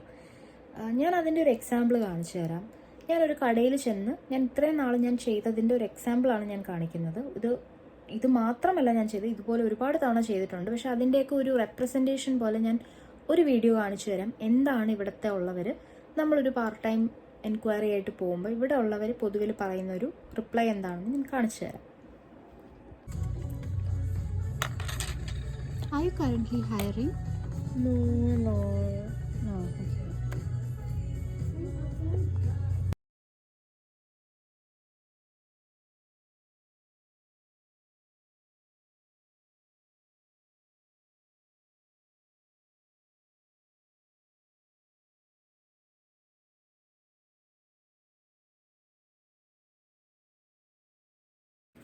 അപ്പോൾ ആ വീഡിയോ കണ്ടല്ലോ. ഞാനപ്പോൾ ചോദിച്ചു, പുള്ളിക്കാരി പറഞ്ഞു sorry we are not hiring. ഞാൻ ഇത്രയും മാസങ്ങൾക്കിടയിൽ ഞാൻ മിക്കപ്പോഴും കേട്ട ഒരു സ്റ്റേറ്റ്മെൻറ്റ് എന്ന് പറയുന്നത് ഇത് തന്നെയാണ്, we are not hiring. Okay, so അത് സത്യം പറഞ്ഞാൽ ഒരു ബസ് വേർഡായിട്ട് ഡിക്ലെയർ ചെയ്യണം, വി ആർ നോട്ട് ഹയറിങ്. കാനഡയിൽ ഇപ്പോൾ ജോബ് മാർക്കറ്റിൽ ഹയറിങ് വളരെ കുറഞ്ഞിട്ടുണ്ട്. വളരെ എന്ന് വെച്ചാൽ വളരെ അധികം കുറഞ്ഞിട്ടുണ്ട്. ഒരു 2022 വരെ ഇവിടെ വന്നു കഴിഞ്ഞാൽ ജോബ് നമുക്ക് ഈസിലി കിട്ടുന്നൊരവസ്ഥയായിരുന്നു. പക്ഷേ ഇവിടെ ഭരണം മാറി, ഈ പറയുന്ന റൂൾസ് മാറി, എല്ലാം മാറിയപ്പോഴത്തേക്കും ജോബ് മാർക്കറ്റിനെ അത് ഡെഫിനറ്റ് ആയിട്ട് അഫക്റ്റ് ചെയ്തിട്ടുണ്ട്. സോ എനിക്ക് ഒരു റിക്വസ്റ്റ് ഉള്ളത്, നാട്ടിൽ നിന്ന് വരുന്നവരുടെ അടുത്ത് ഒരു റിക്വസ്റ്റ് ഉള്ളത്, നിങ്ങൾ ഏത് ഏജൻസിയിൽ പോയാലും ഇൻഡിവിജ്വലായിട്ട് അപ്ലൈ ചെയ്യുകയാണെങ്കിലും ഇവിടുത്തെ ജോബ് മാർക്കറ്റ് ആൻഡ് കണ്ടീഷൻസ് അറിയാവുന്ന ആരുടെങ്കിലും ചോദിച്ച് കറക്റ്റ് പിക്ചർ മനസ്സിലാക്കിയിട്ട് വരിക. ഇവിടെ വന്നിട്ട് ഒരു ജോബ് എങ്ങനെയെങ്കിലും തട്ടിക്കൂട്ടാം, എവിടെയെങ്കിലും കയറി പറ്റാം എന്നുള്ളൊരു രീതിക്കാണെന്നുണ്ടെങ്കിൽ അത് ശരിക്കും നിങ്ങളൊരു കുരുക്കിലേക്കായിരിക്കും പോകുന്നത്. ഇപ്പോൾ ഞാൻ ഒരു ബുദ്ധിമുട്ടില്ലാതെ പോകുന്നത് എനിക്കിവിടെ ബാക്കപ്പിന് ആൾക്കാരുള്ളത് കൊണ്ട് മാത്രമാണ്. ഞാൻ ഇൻഡിപെൻഡൻ്റ് ആയിരുന്നു, ഞാൻ ഒറ്റയ്ക്കായിരുന്നു താമസിക്കുന്നതെങ്കിൽ ഒരു പക്ഷേ ഈ എൻ്റെ GICയിലെ പൈസ മുഴുവൻ ഈ റെൻറ്റിനും ഇതിനുമായിട്ട് പോയേനെ. പാർട്ട് ടൈമും കിട്ടുന്നില്ലാതായെങ്കിൽ ഞാൻ ശരിക്കും വലഞ്ഞു പോയേനെ. അപ്പോൾ ഞാൻ താമസിക്കുന്ന ഏരിയയുടെ ആണോ എന്ന് എനിക്കറിയില്ല. ഞാൻ ആബട്സ്ഫോർഡ് എന്ന് പറയുന്ന സ്ഥലത്ത് താമസിക്കുന്നത്. ഇവിടെ എനിക്ക് പരിചയമുള്ള, എനിക്ക് പോകാൻ പറ്റുന്ന ആക്സസ് ഉള്ള എല്ലാ ഷോപ്പിലേക്കും ഞാൻ പോയിട്ട് എൻ്റെ റെസ്യൂമേ കൊടുക്കുന്നുണ്ട്. ചിലർ റെസ്യൂമേ വാങ്ങിക്കില്ല, ഫിസിക്കൽ റെസ്യൂമേസ് വാങ്ങിക്കില്ല. അവർ പറയും ഓൺലൈൻ അപ്ലൈ ചെയ്യാൻ. ചിലർ വാങ്ങിച്ചിട്ട് പറയും ഇനി എന്തെങ്കിലും വേക്കൻസി ഉണ്ടെങ്കിൽ ഞങ്ങൾ കോൺടാക്ട് ചെയ്തോളാം എന്ന് പറഞ്ഞിട്ട്. എനിക്ക് ഇത്രയും നാളായിട്ട് ഒരു തരത്തിലുള്ള കോളോ ഒന്നും എനിക്കിതുവരെ വന്നിട്ടില്ല. അതെന്തുകൊണ്ടാണ് അതിൻ്റെ റീസൺ എന്ന് ചോദിച്ചാൽ, ഇപ്പോൾ ഈ പറയുന്ന റൂൾസ് മാറിയപ്പോൾ തന്നെയും അവേഴ്സ് വെട്ടിക്കുറച്ചപ്പോൾ തന്നെയും പൊതുവിൽ ഇവർക്ക് ഇന്ത്യയിൽ നിന്നുള്ള ആൾക്കാരോട് വലിയ താല്പര്യമില്ല. എടുക്കുന്നെങ്കിൽ തന്നെ അത് മിക്കപ്പോഴും പഞ്ചാബീസിനെ ആയിരിക്കും ഇവർ എടുക്കുന്നത്. കാരണം ഹിന്ദിയൊക്കെ കൈകാര്യം ചെയ്യാൻ അറിയാവുന്നവർക്കാണ് കുറച്ചുകൂടെ പ്രയോറിറ്റി എന്ന് എനിക്ക് തോന്നിയിട്ടുണ്ട്. ഇനി അല്ലെങ്കിൽ പോലും കേരളത്തിൽ നിന്ന് വരുന്നവരോട് അല്ലെങ്കിൽ സൗത്ത് ഇന്ത്യയിൽ നിന്ന് വരുന്നവരോട് ഇവർക്കൊരു പല എംപ്ലോയേഴ്സും ഹയർ ചെയ്യാത്ത പോലെ എനിക്ക് തോന്നിയിട്ടുണ്ട്. പിന്നെ രണ്ടാമത്തെ കാര്യം, ഇവിടെ ഇപ്പം സത്യം പറഞ്ഞാൽ ഇവർക്ക് കനേഡിയൻസിനെ മതി എന്ത് ജോലിയും ചെയ്യാൻ. നമ്മുടെ നാട്ടിൽ മറ്റേ ബംഗാളികൾ വന്ന് കുമിഞ്ഞു കൂടിയിട്ടുള്ളൊരവസ്ഥയില്ല. അതുപോലെയാണ് ഇവിടെ ഇപ്പോൾ ഇൻ്റർനാഷണൽ സ്റ്റുഡൻസ് വന്ന് കെട്ടിക്കിടക്കുന്നത്. അപ്പം ഒരു സാച്ചുറേഷൻ പോയിന്റ് എത്തിക്കഴിഞ്ഞു ഇവിടുത്തെ ജോബ് മാർക്കറ്റിൽ. അപ്പോൾ ആൾക്കാരെ വേണ്ട ഇവർക്ക്. നമ്മളൊന്ന് പാർട്ട് ടൈം എന്ന് പറഞ്ഞ് മുഴുവിപ്പിക്കുന്നതിന് മുമ്പ് തന്നെ ഇവർ പറയുകയാണ് ഞങ്ങൾ ഹയർ ചെയ്യുന്നില്ല. അപ്പോൾ ആ ഒരു കണ്ടീഷനിലേക്ക് ഇവിടുത്തെ ജോബ് മാർക്കറ്റ് എത്തിയിട്ടുണ്ട്. അപ്പോൾ ദയവ് ചെയ്ത് നിങ്ങൾ ഇവിടുത്തെ കറക്റ്റ് പിക്ചർ മനസ്സിലാക്കിയിട്ട് വരിക. ഞാനിത് പറയുന്നത് ബ്രിട്ടീഷ് കൊളംബിയയിലെ കാര്യമാണ്. മറ്റ് പ്രൊവിൻസിലെ കാര്യം ഐ ഡോണ്ട് നോ. അത് നിങ്ങൾ അന്വേഷിക്കാൻ പറ്റുന്ന രീതിയിലെല്ലാം അന്വേഷിക്കുക. ദയവ് ചെയ്ത് ഏജൻസികൾ പറയുന്നതും ഈ പറയുന്ന അഡ്വർടൈസ്മെൻറ്റ്സിൽ കാണുന്നതും വിശ്വസിച്ച് ജോബ് പെട്ടെന്ന് കിട്ടും എന്ന് വിചാരിച്ച് ഇങ്ങോട്ട് വരരുത്. നിങ്ങൾ വലഞ്ഞു പോകും സത്യം പറയാമല്ലോ. പിന്നെ നമുക്ക് കിട്ടുന്ന ജോലിയാണെങ്കിലും don't expect white collar jobs. നമ്മൾ നാട്ടിൽ പോലെ രാജാവായിട്ടൊക്കെ ഇവിടെ ജോലി കിട്ടുമെന്ന് വിചാരിച്ചു കഴിഞ്ഞാൽ ഒന്നും നടക്കില്ല. നിങ്ങൾക്ക് കൂടിപ്പോയാൽ കിട്ടാൻ പോകുന്ന അല്ലെങ്കിൽ നമുക്ക് ട്രൈ ചെയ്യാവുന്ന ജോലി, ഇപ്പം നിങ്ങൾ മെഡിക്കൽ ഫീൽഡിൽ നിന്നാണെങ്കിൽ ഒരു പക്ഷേ ബെറ്റർ ജോബ് ഓപ്പർച്യൂണിറ്റീസ് കാണും. പക്ഷേ നിങ്ങൾ നാട്ടിൽ നിന്ന ഒരു ഡെസിഗ്നേഷനിലായിരിക്കില്ല നിങ്ങളിവിടെ നിൽക്കാൻ പോകുന്നത്. ഇപ്പം നിങ്ങൾ നാട്ടിൽ ഡെൻറ്റിസ്റ്റ് ആയിരുന്നെങ്കിൽ നിങ്ങൾക്ക് ഒരിക്കലും ഇവിടെ വന്നിട്ട് ഡെൻറ്റിസ്റ്റിൻ്റെ ജോലി ചെയ്യാൻ പറ്റില്ല. അത് ചെയ്യണമെന്നുണ്ടെങ്കിൽ നിങ്ങൾ ഒരുപാട് എക്സാംസ് പാസ്സാവണം, വർക്ക് എക്സ്പീരിയൻസ് കാണിക്കണം, അങ്ങനെ കുറേ ഫോർമാലിറ്റീസ് ഉണ്ട്. അപ്പോൾ ഹെൽത്ത് കെയറിൻ്റെ കാര്യം എനിക്ക് അധികം പറയാൻ പറ്റില്ല. ഇപ്പം ഞാൻ അപ്ലൈ ചെയ്യുന്ന ഫീൽഡ് എന്നൊക്കെ പറയുന്നത് കസ്റ്റമർ സർവീസ് റെപ്രസെൻറ്റേറ്റീവ് അല്ലെങ്കിൽ sales associate, customer service associate, ഇങ്ങനെയുള്ള ഡെസിഗ്നേഷൻസിലേക്കാണ് ഞാൻ അപ്ലൈ ചെയ്യുന്നത്. അതിന് പോലും എന്നെ വിളിക്കുന്നില്ല പലരും. ബിക്കോസ് അവർക്ക് ആളെ വേണ്ട, അല്ലെങ്കിൽ അവർക്ക് വേറെ കറക്റ്റായിട്ടുള്ള ഏതെങ്കിലും എംപ്ലോയിനെ അവർ കണ്ടുപിടിച്ചിട്ടുണ്ടാവണം.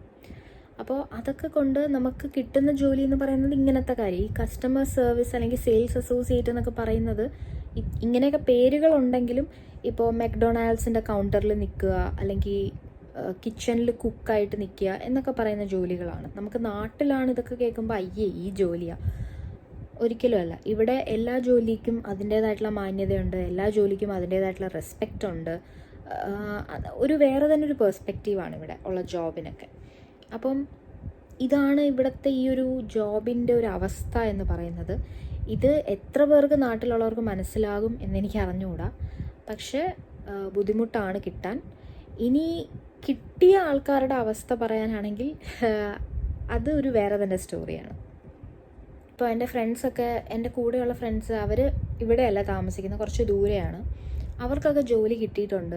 അവർക്ക് ജോലി ചെയ്യുന്ന സ്ഥലത്ത് ഈ പറയുന്ന റെസ്റ്റോറൻറ്റ് പോലത്തെയൊക്കെ സ്ഥലത്ത് ഈ സ്റ്റാഫായിട്ടൊക്കെയാണ് അവർ നിൽക്കുന്നത്. അവർക്ക് ജോലി കിട്ടി എന്നുള്ളതിന് ലൈക്ക് ദേ ആർ ഹാപ്പി. പക്ഷേ നമുക്ക് സന്തോഷത്തോടെ ജോലി ചെയ്യാൻ പറ്റുമോ എന്ന് ചോദിച്ചാൽ ഇല്ല. നമ്മുടെ ഒരു സർവൈവലിന് വേണ്ടി ആ ജോലി ചെയ്യുക, പൈസ മണിക്കൂറിന് $20 അല്ലെങ്കിൽ $18 വെച്ച് കിട്ടും, അത്രേ ഉള്ളൂ. അല്ലാതെ അതിൽ നിന്ന് നമുക്കൊരു സാറ്റിസ്ഫാക്ഷനോ അങ്ങനത്തെ ഒന്നുമില്ല. ജസ്റ്റ് ഫോർ മിയർ സർവൈവൽ നമ്മൾ ആ ജോലി ചെയ്യുന്നു എന്നുള്ളത് മാത്രമേ ഉള്ളൂ. ഇപ്പം ഇവിടെ പാർട്ട് ടൈമിന് പോകുന്ന പലരെയും ഞാൻ കണ്ടിട്ടുണ്ട്. അങ്ങോട്ടും ഇങ്ങോട്ടും ഷിഫ്റ്റിനായി ഓടി തളർന്നു വരുന്നവരുണ്ട്, ബസ്സിൽ തളർന്ന് ഉറങ്ങുന്നവരുണ്ട്, ഒടിഞ്ഞു കുത്തിയൊക്കെ ഇരുന്ന് ഉറങ്ങുന്നവരൊക്കെ ഉണ്ട്. ഇവിടെ വളരെ ബുദ്ധിമുട്ടാണ്. ജോലിയും ഒറ്റയ്ക്കാണ് താമസിക്കുന്നതെങ്കിൽ, അല്ലെങ്കിൽ സ്പൗസും ഉണ്ടെങ്കിൽ, ഹസ്ബൻഡ് കൂടെ ഉണ്ടെങ്കിൽ, അല്ലെങ്കിൽ വൈഫ് കൂടെ ഉണ്ടെങ്കിൽ ഇത് മാനേജ് ചെയ്ത് പോവുക, തിരിച്ചു വന്ന് കുക്ക് ചെയ്യുക എന്നൊക്കെ പറയുന്നത് ഇവിടുത്തെ ഒരു ജോബിൻ്റെ കണ്ടീഷനും നമുക്ക് കിട്ടുന്ന സാലറിയും നമ്മുടെ താമസവും ഒക്കെ വച്ചിട്ട് വളരെ പരിതാപകരം എന്ന് തന്നെ പറയാം. ഞാൻ ആരെയും ഒരു ചിരിച്ച മുഖത്തോടെയോ പ്ലസൻ്റ് ആയിട്ടുള്ള മുഖത്തോടെയോ ഞാൻ ബസ്സുകളിൽ കണ്ടിട്ടില്ല. എല്ലാവരും ഐദർ ഫോണിൽ നോക്കി ഇയർഫോൺ വെച്ചിരിക്കുന്നവരായിരിക്കും, ചിലർ ഉറങ്ങുന്നവരായിരിക്കും, ചിലർ ഇങ്ങനെ ആലോചിച്ചുകൊണ്ടൊക്കെ ഇരിക്കുന്നവരായിരിക്കും. അപ്പം വല്ലാത്തൊരു അൺസർട്ടനിറ്റിയാണ് ഞാനിവിടെ കണ്ടിട്ടുള്ളത്. അതൊക്കെ കൊണ്ടായിരിക്കാം എനിക്ക് ഈ സ്ഥലത്തിനോടൊരു ഇവിടെ നിൽക്കണമെന്നോ ഒരു അറ്റാച്ച്മെൻറ്റോ ഒന്നും തോന്നാത്തത് അതുകൊണ്ടായിരിക്കാം. ജോലി കിട്ടിയാൽ തന്നെയും നമുക്ക് വലിയ ജോലിയൊന്നും ആയിരിക്കില്ല കിട്ടുന്നത്. ഇനി ആ ചെറിയ ജോലി ചെയ്ത് നമുക്ക് മുന്നോട്ട് പോകാമെന്ന് പറഞ്ഞാലും അതിൽ നിന്ന് കിട്ടുന്ന ശമ്പളം നമ്മുടെ ഈ ബാക്കി കാര്യങ്ങൾക്കെല്ലാം അതിലങ്ങ് ഒലിച്ചങ്ങ് പോകും. നമുക്ക് സേവിങ്സ് ഉണ്ടാക്കാൻ പറ്റില്ല. സേവിങ്സ് ഉണ്ടാക്കണമെങ്കിൽ എഗെയിൻ ഞാൻ പറഞ്ഞ ആ ടൈം ഫ്രെയിം 4 to 5 years കഴിഞ്ഞ് മാത്രമേ നമുക്ക് എന്തെങ്കിലും ചെയ്യാൻ പറ്റൂ. അപ്പോൾ അതൊരു വലിയൊരു ഫാക്ടറായിട്ട് എനിക്ക് തോന്നിയിട്ടുണ്ട്. ജോലി കിട്ടിയാലും അതിൻ്റെ ഒരു സ്ട്രെസ്സാണ് ഞാൻ എല്ലാവരുടെയും മുഖത്ത് കാണുന്നത്. ഒരു ദേഷ്യമോ ഫ്രസ്ട്രേഷനോ സ്ട്രെസ്സോ ഒക്കെയാണ്. നാട്ടിൽ അങ്ങനെ ഇല്ലയെന്ന് ചോദിച്ചാൽ ഉണ്ട്. എല്ലാവരും അവർക്ക് ഇഷ്ടമുള്ള ജോലിയല്ല ചെയ്യുന്നത്, എല്ലാവരും ഹാപ്പിയല്ല.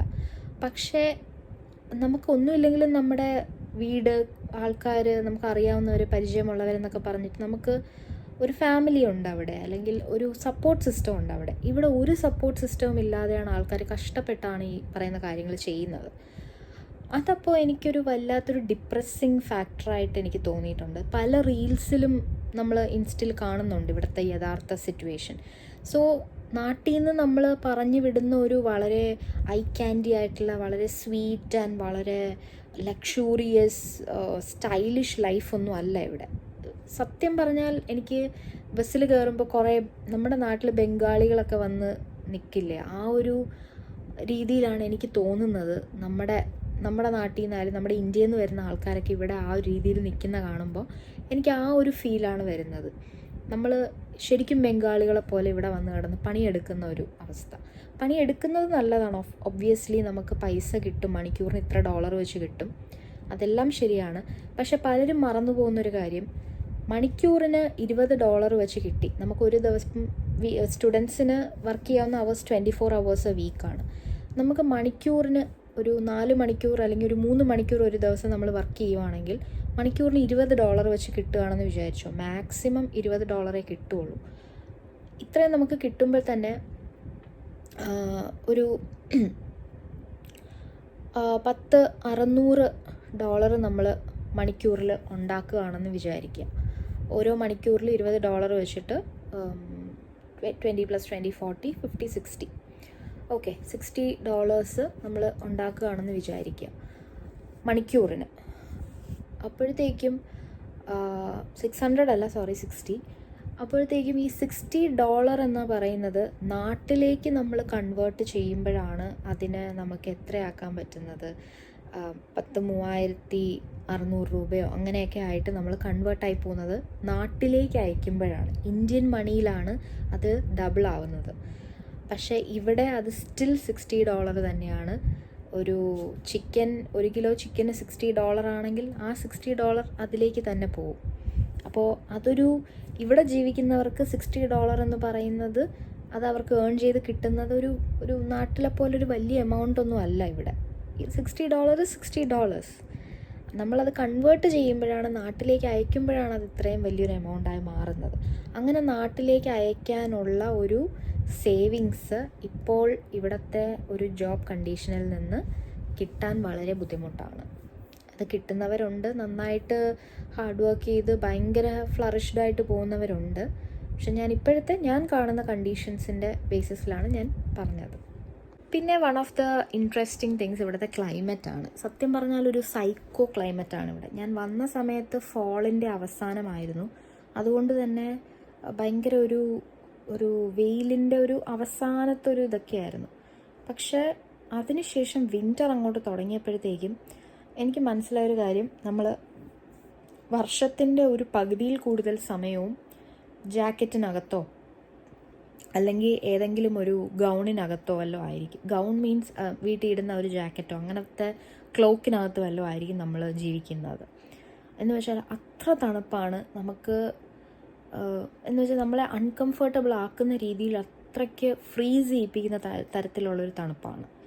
നമുക്ക് വെറുതെ ഒന്ന് വിൻഡോ തുറന്നിടാൻ പോലും തോന്നാത്ത രീതിയിൽ മുറിയിലായാലും പുറത്തായാലും ഒക്കെ ഗ്ലൗസും സോക്സും ഒന്നും ഇടാതെ ചിന്തിക്കാൻ പറ്റില്ല നവംബർ, ഡിസംബർ, ജാനുവരി, ഫെബ്രുവരി, മാർച്ച് മാസങ്ങളിൽ നമ്മൾ പുറത്തു പോകുന്നത് പോലും. അത്രയും ഇവിടെ ഇൻറ്റൻസ് ആണ് ക്ലൈമറ്റ്, എക്സ്ട്രീമാണ്.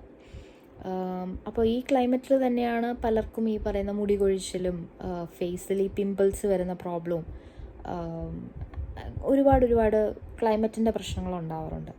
പക്ഷേ ഒരു ഏപ്രിൽ മെയ് ഒക്കെ കഴിയുമ്പോഴത്തേക്കും സമ്മർ അങ്ങോട്ട് തുടങ്ങും. സമ്മർ എന്ന് പറയുന്നത് ഇവിടെ ഒരു 32 ഡിഗ്രി എന്നൊക്കെ പറയുന്ന നമ്മുടെ നാട്ടിലൊരു 50-60 ഡിഗ്രി പോലെ നമുക്ക് ഫീൽ ചെയ്യുന്നത്. ബിക്കോസ് അത്ര ചൂടാണ്.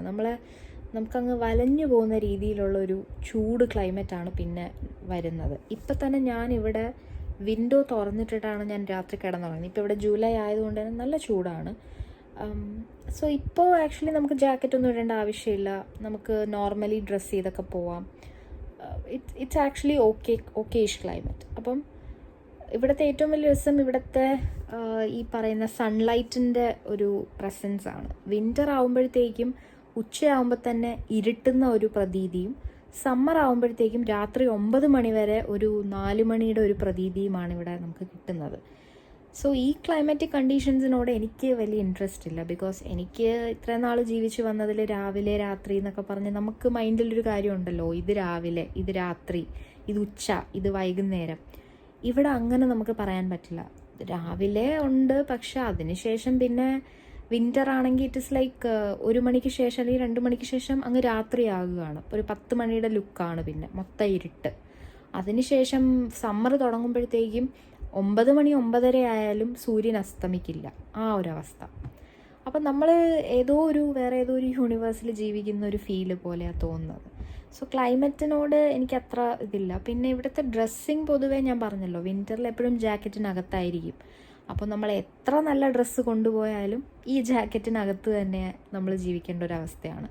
സമ്മറിലാണെങ്കിൽ ഈ പറഞ്ഞ പോലെ നമുക്ക് പിന്നെയും കുറച്ചുകൂടി ഒരു ഫ്രീഡം ഉണ്ട്. നമുക്ക് എവിടെയെങ്കിലും പോകണമെങ്കിലും ഒന്നും അതൊരു തടസ്സമല്ല, ജാക്കറ്റും തൊപ്പിയും ഗ്ലൗസും ഒന്നും വെച്ചിട്ട് പോകണ്ട. പിന്നെ നമ്മളെ പറഞ്ഞറിയിക്കാതെ വരുന്ന മഴയൊക്കെ ഉണ്ട്, അതൊക്കെ ഭയങ്കര ഈ പറയുന്ന പോലെ ബുദ്ധിമുട്ടാണ്. ബട്ട് പ്രോബബ്ലി എനിക്ക് തോന്നുന്നു ഇവിടുത്തെ എക്സ്ട്രീം ക്ലൈമറ്റ് ആയിരിക്കും, സ്നോ ഒക്കെ പെയ്യുമ്പോൾ ഉള്ള ഒരു ഇതായിരിക്കും എല്ലാവരും പറഞ്ഞ് ഞാൻ കേട്ടിട്ടുള്ളത്. പിന്നെ ഇതിനകത്ത് ഏറ്റവും ഇമ്പോർട്ടൻ്റ് ആയിട്ട് ശ്രദ്ധിക്കേണ്ടത് ഈ സ്നോയുടെ കാര്യമാണ്. എല്ലാവരും പറയും, അയ്യോ സ്നോ കാണാൻ നല്ല ഭംഗിയല്ലേ, ഭയങ്കര ഭംഗിയാണ് കാണാൻ. ആക്ച്വലി സ്നോ തൊടാനൊക്കെ പറ്റി എനിക്ക് സത്യം പറഞ്ഞാൽ ഭയങ്കര മെമ്മറബിൾ മൊമെൻറ്റ്സ് ആയിരുന്നു. പക്ഷേ ഒറ്റ ദിവസത്തേക്ക് ഈ ഒരു എക്സൈറ്റ്മെൻറ്റ് നമ്മുടെ ഉള്ളിലുണ്ടാവും. അതിനുശേഷം പിന്നെ എങ്ങോട്ട് നോക്കിയാലും, റോഡിൽ എങ്ങോട്ട് നോക്കിയാലും വൈറ്റ് കളറാണ് കുറേ നാളത്തേക്ക്. It's like just white colour. അത് നമുക്ക് കുറേ കണ്ടു കഴിയുമ്പോഴത്തേക്കും ഒരു എന്തോ പോലെ തോന്നും നമുക്ക്. എല്ലായിടത്തും വൈറ്റ് കളർ, മരം അല്ലെങ്കിൽ റോഡ് അല്ലെങ്കിൽ ഏതൊക്കെ ലീവ്സ്, ചെടി, അവിടെ ഇവിടെ എല്ലായിടത്തും വൈറ്റ് കളർ. അങ്ങനെ കാണുമ്പോൾ നമുക്ക് ഒരു ഇറിറ്റേഷനാണത്. പിന്നെ എല്ലായിടത്തും വൈറ്റ് കളർ, എങ്ങും പോകാൻ പറ്റില്ല. റോഡിലൊക്കെ വണ്ടി ഇറക്കി കഴിഞ്ഞാൽ ടയറൊക്കെ സ്കിഡാവുന്ന അവസ്ഥ. പിന്നെ ഈ ചെളിയും സ്നോയും എല്ലാം കൂടെ മിക്സ് ചെയ്തൊരു ബ്രൗൺ കളർ. സോ ആകപ്പാടെ അതൊരു ദിവസത്തേക്കുള്ള എക്സൈറ്റ്മെൻറ്റ് പിന്നെ നമുക്കങ്ങോട്ട് ഒരു ഇറിറ്റേഷനായി മാറുന്നൊരു കാഴ്ചയാണ് സ്നോ എന്ന് പറയുന്നത്. സ്നോയിൽ കളിക്കാൻ ഭയങ്കര രസമാണ്, കുറേ നേരം നമുക്ക് അതിൽ കളിച്ച് അങ്ങനെയൊക്കെ. പക്ഷേ ഒരു 15 മിനിറ്റ്സിൽ കൂടുതൽ സ്നോ ഹാൻഡിൽ ചെയ്യാൻ നമുക്ക് പറ്റില്ല. നല്ല ഐസ് കട്ട പോലെ, ഐസിനെ പൊടിച്ച് വെച്ച പോലെ ഇരിക്കും. അപ്പം നമുക്കത് ഹാൻഡിൽ ചെയ്യാൻ ഭയങ്കര ബുദ്ധിമുട്ടായിട്ട് എനിക്ക് തോന്നിയിട്ടുണ്ട്. പക്ഷെ കാണാനും അതിൽ ഫോട്ടോ എടുക്കാനും ഒക്കെ ഭയങ്കര ഒരു ഭംഗിയാണ്, അതില്ലെന്ന് പറയുന്നില്ല. സോ കാനഡയുടെ ക്ലൈമറ്റ് എൻറ്റയർലി ഒരു നമ്മൾ വിചാരിക്കുന്ന തണുപ്പല്ല, നമ്മൾ വിചാരിക്കുന്ന ഒരു അറ്റ്മോസ്ഫിയറേ അല്ല. നമ്മൾ ഹാൻഡിൽ ചെയ്യാന്നൊക്കെ പറഞ്ഞ് വിചാരിക്കും, പക്ഷേ വളരെ ബുദ്ധിമുട്ടാണ് കാനഡയിലെ ക്ലൈമറ്റ് അഡ്ജസ്റ്റ് ആയി പോകാൻ. വളരെ വളരെ ബുദ്ധിമുട്ടാണ്. അടുത്ത എനിക്ക് പറയാനുള്ള ഇവിടുത്തെ മാരീഡായിട്ട് വരുന്ന സ്റ്റുഡൻസ് ഉണ്ട്, ഇൻ്റർനാഷണൽ സ്റ്റുഡൻസ്. മാരീഡ് ആയിട്ട് അല്ലെങ്കിൽ മാരേജ് കഴിഞ്ഞ് വരുന്ന ഇൻ്റർനാഷണൽ സ്റ്റുഡൻസിൻ്റെ ഒരു കാര്യമുണ്ട്. പലരുടെയും ഒരു ലൈഫ് ഞാൻ ശ്രദ്ധിച്ചപ്പോൾ എനിക്ക് മനസ്സിലായത്, നാട്ടിൽ നിന്ന് ഏജൻസികളെല്ലാവരും ഇവരടുത്ത് വാട്ട് ദേ സജസ്റ്റ് ഇസ്, നിങ്ങൾ ആദ്യം വൈഫ് ആദ്യം പോയി സ്റ്റഡി പെർമിറ്റിൽ പോയിട്ട് കോഴ്സ് എടുത്ത് പഠിക്കുക, അതിനുശേഷം ഈ പറയുന്ന ഒരു പ്രോസസ്സിൽ ഹസ്ബൻഡിന് സ്പൗസ് വിസയിൽ അങ്ങോട്ടേക്ക് കൊണ്ടുവരാം എന്നുള്ളത്. പക്ഷെ ഞാനിവിടെ മനസ്സിലാക്കിയെടുത്തോളം ഇവിടെ വന്ന് ഞാൻ ഇപ്പോഴത്തെ കണ്ടീഷനാണ് പറയുന്നത്, ഇവിടെ വന്ന് എൻ്റെ ഫ്രണ്ട്സിൻ്റെ പലരുടെയും ഹസ്ബൻഡിൻ്റെ വിസ റിജക്റ്റായി. ആർക്കും ഇതുവരെ ഹസ്ബൻഡിനെ ഇങ്ങോട്ട് കൊണ്ടുവരാൻ പറ്റിയിട്ടില്ല ഇത്രയും നാളായിട്ടും. പ്രൊവൈഡഡ് ഏതോ ഒരാളുടെ മാത്രമാണത് ഇതുവരെ പോസിബിൾ ആയിട്ടുള്ളത്. ദാറ്റ് ഈസ് ബിക്കോസ് അവർക്ക് ഒരു കുട്ടിയുണ്ട്. അപ്പം കുട്ടികളില്ലാത്ത ഈ പറയുന്ന മാരീഡായിട്ട് കുറച്ച് നാൾ കഴിഞ്ഞിട്ടൊക്കെ ഉള്ള കപ്പിൾസിന് ഈ പറയുന്ന പോലെ ഭാര്യ ഇവിടെ വന്നിട്ട് ഭർത്താവിനെ ഇങ്ങോട്ട് കൊണ്ടുവരാൻ നോക്കുമ്പോൾ സ്പൗസ് വിസ റിജക്റ്റ് ആവുന്ന അവസ്ഥയാണ്. നമ്മുടെ വിസ റിജക്റ്റ് ആക്കി അവരയക്കുന്ന ഒരു ഇതാണ്. റീസൺ കാണിക്കുന്നത് പല റീസൺസ് ഉണ്ട്. ഫിനാൻഷ്യൽ ഒരു ബാക്ക്ഗ്രൗണ്ട്, ആ ഒരു ഇതില്ല, ഫിനാൻഷ്യൽ സ്റ്റെബിലിറ്റി ഇല്ല, അല്ലെങ്കിൽ അത് ചെയ്യാൻ അതിനുള്ള ഒരു കപ്പാസിറ്റി കാണിക്കുന്നില്ല, അല്ലെങ്കിൽ നോ ടൈസ് എന്ന് പറഞ്ഞിട്ട് ഈ പറയുന്ന പോലെ ഇവിടെ വന്നു കഴിഞ്ഞാൽ ഇവിടെ തന്നെ അങ്ങ് സ്ഥിരതാമസമാക്കുമോ എന്നുള്ളൊരു ക്ലോസ് വെച്ചിട്ട് അവർ റിജക്റ്റ് ചെയ്യുന്നുണ്ട്. പല കാരണങ്ങൾ കൊണ്ടും ഹസ്ബൻഡ്സിൻ്റെ വിസ റിജക്റ്റ് ആയിട്ട് പോകുന്നവരുണ്ട്. ഒരു തവണയല്ല, 2 തവണയും 3 തവണയൊക്കെ റിജക്റ്റ് ആയവരുണ്ട്.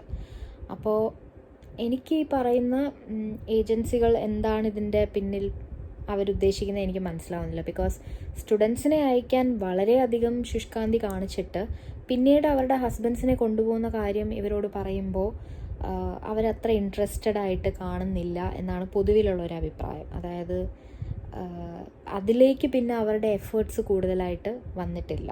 ഹസ്ബൻഡ്സിന് വിസ ഈ പറയുന്ന പോലെ അതിൻ്റെ പ്രോസസ്സും കാര്യങ്ങളും ഒക്കെ ഒരു ട്രാൻസ്പെറൻ്റായി ചെയ്യുന്നതിൽ അവർ ഒട്ടും ഇൻട്രസ്റ്റ് കാണിക്കുന്നില്ല എന്നാണ് ഞാൻ പൊതുവിൽ കേട്ടൊരു അഭിപ്രായം. അപ്പോൾ എൻ്റെ ഫ്രണ്ട്സും ഈ പറയുന്ന പോലെ അവർ ട്രൈ ചെയ്തുകൊണ്ടിരിക്കുകയാണ് വേറെ പല ഏജൻസികളെ കണ്ട് ഇതെങ്ങനെ സോർട്ട് ഔട്ട് ചെയ്യാമെന്ന്.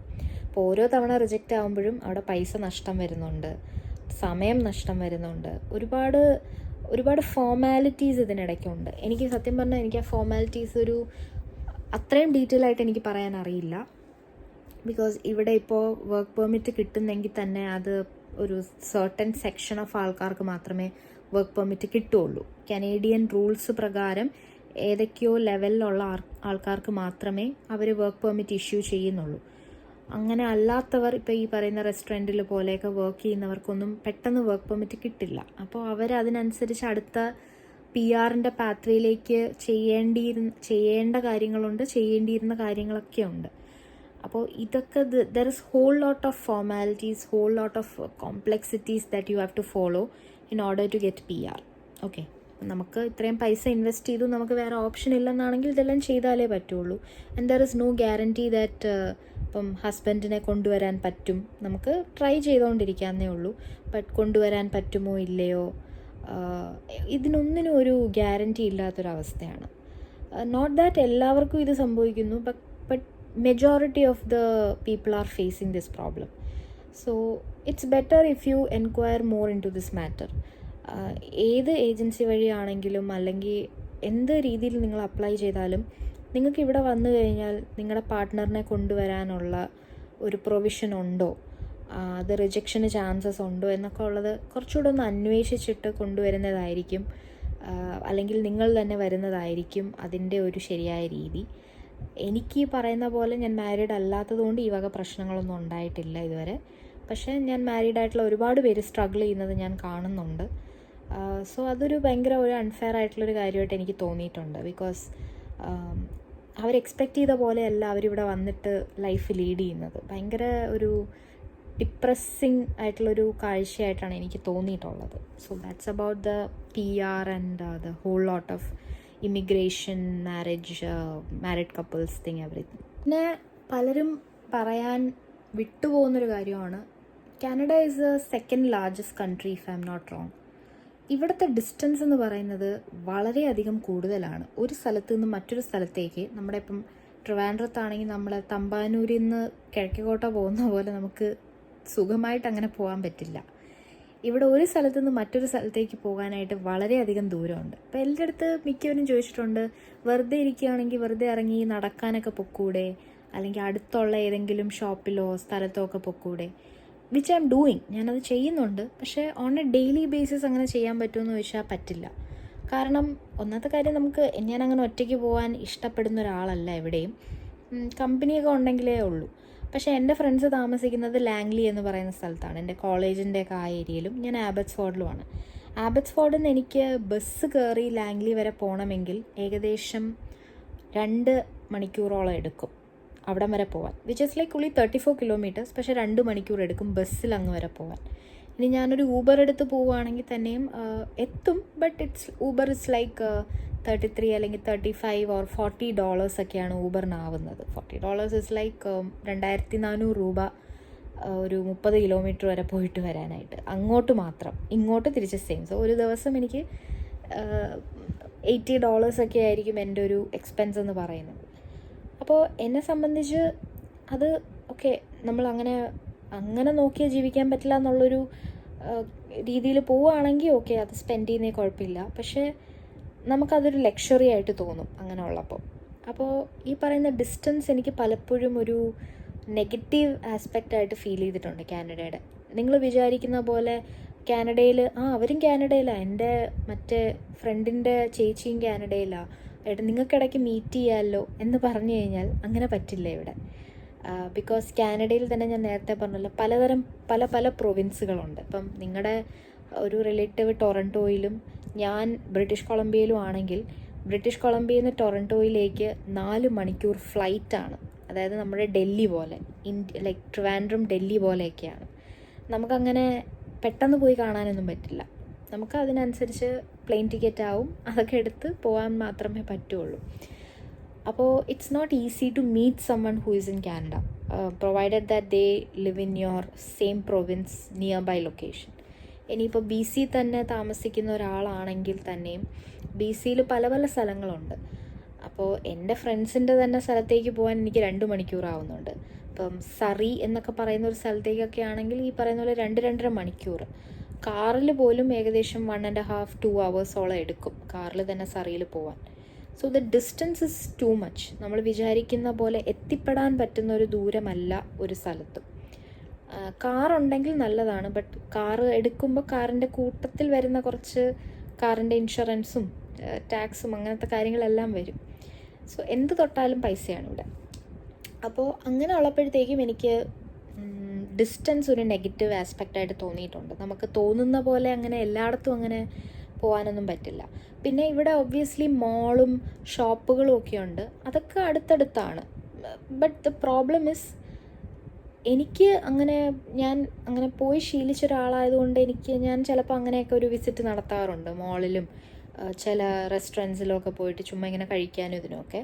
ബട്ട് എല്ലാവരും നമ്മളെപ്പോലെ അങ്ങനെ ചെയ്യാൻ പറ്റുന്നൊരവസ്ഥയിലായിട്ടുള്ളവരായിരിക്കില്ല. അവർക്ക് ഈ പറയുന്ന കണക്ക് ഇതൊക്കെ ഇപ്പോൾ ചിന്തിക്കാൻ പറ്റുന്നൊരു കാര്യമല്ല. മേ ബി കുറേ നാൾ പൈസയൊക്കെ ഉണ്ടാക്കി ഒന്ന് ഫ്ലറിഷ്ഡ് ആയി കഴിയുമ്പോൾ, എസ്റ്റാബ്ലിഷ്ഡ് ആയി കഴിയുമ്പോൾ മേ ബി അവർക്കിതൊരു ഓക്കെ കാര്യമായിരിക്കും. ബട്ട് അല്ലാതെ നമുക്ക് ഇതൊക്കെ ഒരു ലക്ഷറി ഇതിൽ പെടുന്ന ഒരു കാര്യങ്ങളാണ്. ഇങ്ങനെ പുറത്തു പോയി കഴിക്കുക, അല്ലെങ്കിൽ കറങ്ങി നടക്കാൻ, ഹാങ് ഔട്ടിന് പോവുക എന്നൊക്കെ ഉള്ളത്. സോ ഈ ഡിസ്റ്റൻസ് എനിക്ക് പലപ്പോഴും അത് പലപ്പോഴും പലർക്കും മനസ്സിലാവുന്നില്ല, കാനഡയിൽ ഈ ഒരു ഡിസ്റ്റൻസ് എന്നുള്ളതൊരു മെയിൻ ഫാക്ടറാണെന്നുള്ളത്. അത് പക്ഷേ അണ്ടർസ്റ്റാൻഡ് ദാറ്റ് ഇതൊരു വലിയൊരു കൺട്രിയാണ്, it's a very large country. So നമ്മൾ തൊട്ടടുത്തൊരു ഷോപ്പിൽ പോകണമെങ്കിൽ തന്നെ നല്ല ഡിസ്റ്റൻസ് ഉണ്ട്. സോ അത് ഒരു മെയിൻ കാര്യമാണ്. ഇപ്പം ഞാൻ ഇത്രയും വലിച്ചു നീട്ടി പറഞ്ഞൊരു വ്ളോഗ്, സത്യം പറഞ്ഞാൽ ഞാൻ ഇങ്ങനെയല്ല ഇത് എടുക്കാൻ ആലോചിച്ചിരുന്നത്. ഒരുപാട് നാളായിട്ട് ഞാനിത് വളരെ പ്ലാൻഡായിട്ട് ഭയങ്കര ഓർഗനൈസ്ഡ് ആയിട്ട് ചെയ്യണം എന്നൊക്കെ ഉണ്ടായിരുന്നു. പക്ഷെ ഞാൻ അങ്ങനെ വിചാരിച്ചുകൊണ്ടിരുന്നു കഴിഞ്ഞാൽ എൻ്റെ മനസ്സിൽ തോന്നുന്ന കാര്യങ്ങൾ പലതും ഞാൻ മറന്നു പോവും, വിട്ടുപോവും. പിന്നെ നടക്കില്ല ഈ കാര്യം. ഈ നീണ്ടു പോകുന്ന പോലെ അങ്ങ് പോകും. സോ അതാണ് ഞാൻ ഇമ്പൾസീവായിട്ട് ഇന്ന് അങ്ങ് എടുത്തത്. ലൈക്ക് ഒരു പ്രിപ്പറേഷനും ഇല്ല, ഒന്നുമില്ല. ഞാൻ ഉറങ്ങാൻ പോകുന്നതിന് മുന്നേ ഉള്ള കോലത്തിലാണ് ഞാൻ ഇതിരുന്ന് എടുക്കുന്നത്. ബട്ട് ആസ് എ കൺട്രി ഞാൻ പറയാമല്ലോ, ഇവിടുത്തെ കുറേ നെഗറ്റീവ് കാര്യങ്ങളും അല്ലെങ്കിൽ റിയാലിറ്റി കാര്യങ്ങളാണ് ഞാൻ പറഞ്ഞത്. പക്ഷേ ആസ് എ കൺട്രി ഞാൻ പറയാം, ഇത് വളരെ നീറ്റായിട്ടുള്ളൊരു കൺട്രിയാണ്. ഇത്രയും നമുക്ക് റോഡിൽ പോലും കിടന്നുറങ്ങാൻ പറ്റുന്ന രീതിയിൽ ഞാനൊരു കൺട്രി കണ്ടിട്ടില്ല. അപ്പോൾ അത്രയും നീറ്റായിട്ടുള്ളൊരു കൺട്രി, വളരെ ഡിസിപ്ലിൻഡ് ആയിട്ടുള്ള ആൾക്കാർ, വളരെ സ്വീറ്റ് ആൻഡ് ഫ്രണ്ട്ലി ആയിട്ടുള്ള ആൾക്കാർ. പിന്നെ ഇവിടുത്തെ ഒരു കൾച്ചർ തന്നെ ഡിഫറെൻ്റ് ആണ്. മറ്റുള്ളവരെ റെസ്പെക്റ്റ് ചെയ്തുകൊണ്ടും മറ്റുള്ളവരുടെ കാഴ്ചപ്പാടിനെ റെസ്പെക്റ്റ് ചെയ്തുകൊണ്ടും അവരുടെ ഓരോ വേർഡ്സിനെ റെസ്പെക്റ്റ് ചെയ്തുകൊണ്ടുമാണ് ഇവിടുത്തെ ആൾക്കാർ സംസാരിക്കുന്നത്. പിന്നെ ഇവിടുത്തെ ഒരു വർക്ക് കൾച്ചർ ആയാലും ഓഫ് കോഴ്സ് ഇവിടെ ടോക്സിക് ആയിട്ടുള്ള എംപ്ലോയേഴ്സ് ഉണ്ട്. പക്ഷെ അല്ലാതെ ഇവിടുത്തെ മൊത്തത്തിലൊരു വർക്ക് കൾച്ചറും നിങ്ങൾ ചെയ്ത ജോലിക്ക് നിങ്ങൾക്ക് പൈസ തരുന്നൊരു കൾച്ചറാണ്. ഇവിടുത്തെ ക്യാമ്പസ് കൾച്ചർ ആണെങ്കിലും വളരെ ഫ്രീ ആയിട്ടും എൻ്റെ ഇൻസ്റ്റഗ്രാമിലൂടെയൊക്കെ ഞാൻ ഷെയർ ചെയ്യുന്ന റീൽസും അല്ലെങ്കിൽ വീഡിയോസൊക്കെ കാണുമ്പോൾ അല്ലെങ്കിൽ ഡാൻസ് ചെയ്യുന്നതും ഇതൊക്കെ വളരെ ഫ്രീ ആയിട്ടുള്ളൊരു അറ്റ്മോസ്ഫിയറാണ് നമ്മുടെ ക്ലാസ് റൂം. ക്ലാസ്സിൻ്റെ അവസാനത്തെ ദിവസം എല്ലാവർക്കും എന്തെങ്കിലും ചെറിയ സ്നാക്സ് ഒക്കെ കൊണ്ടുവന്ന് ഒരു ഗ്രാൻഡ് ഒരു ബഫേ ഒക്കെ പോലെ എന്തെങ്കിലുമൊക്കെ സെറ്റ് ചെയ്ത് അങ്ങനെ വളരെ നമുക്ക് ചില്ല് ചെയ്ത് പോകാൻ പറ്റുന്ന ഒരു കൺട്രിയാണ്. If you have the money you can just live your life as you wish in Canada.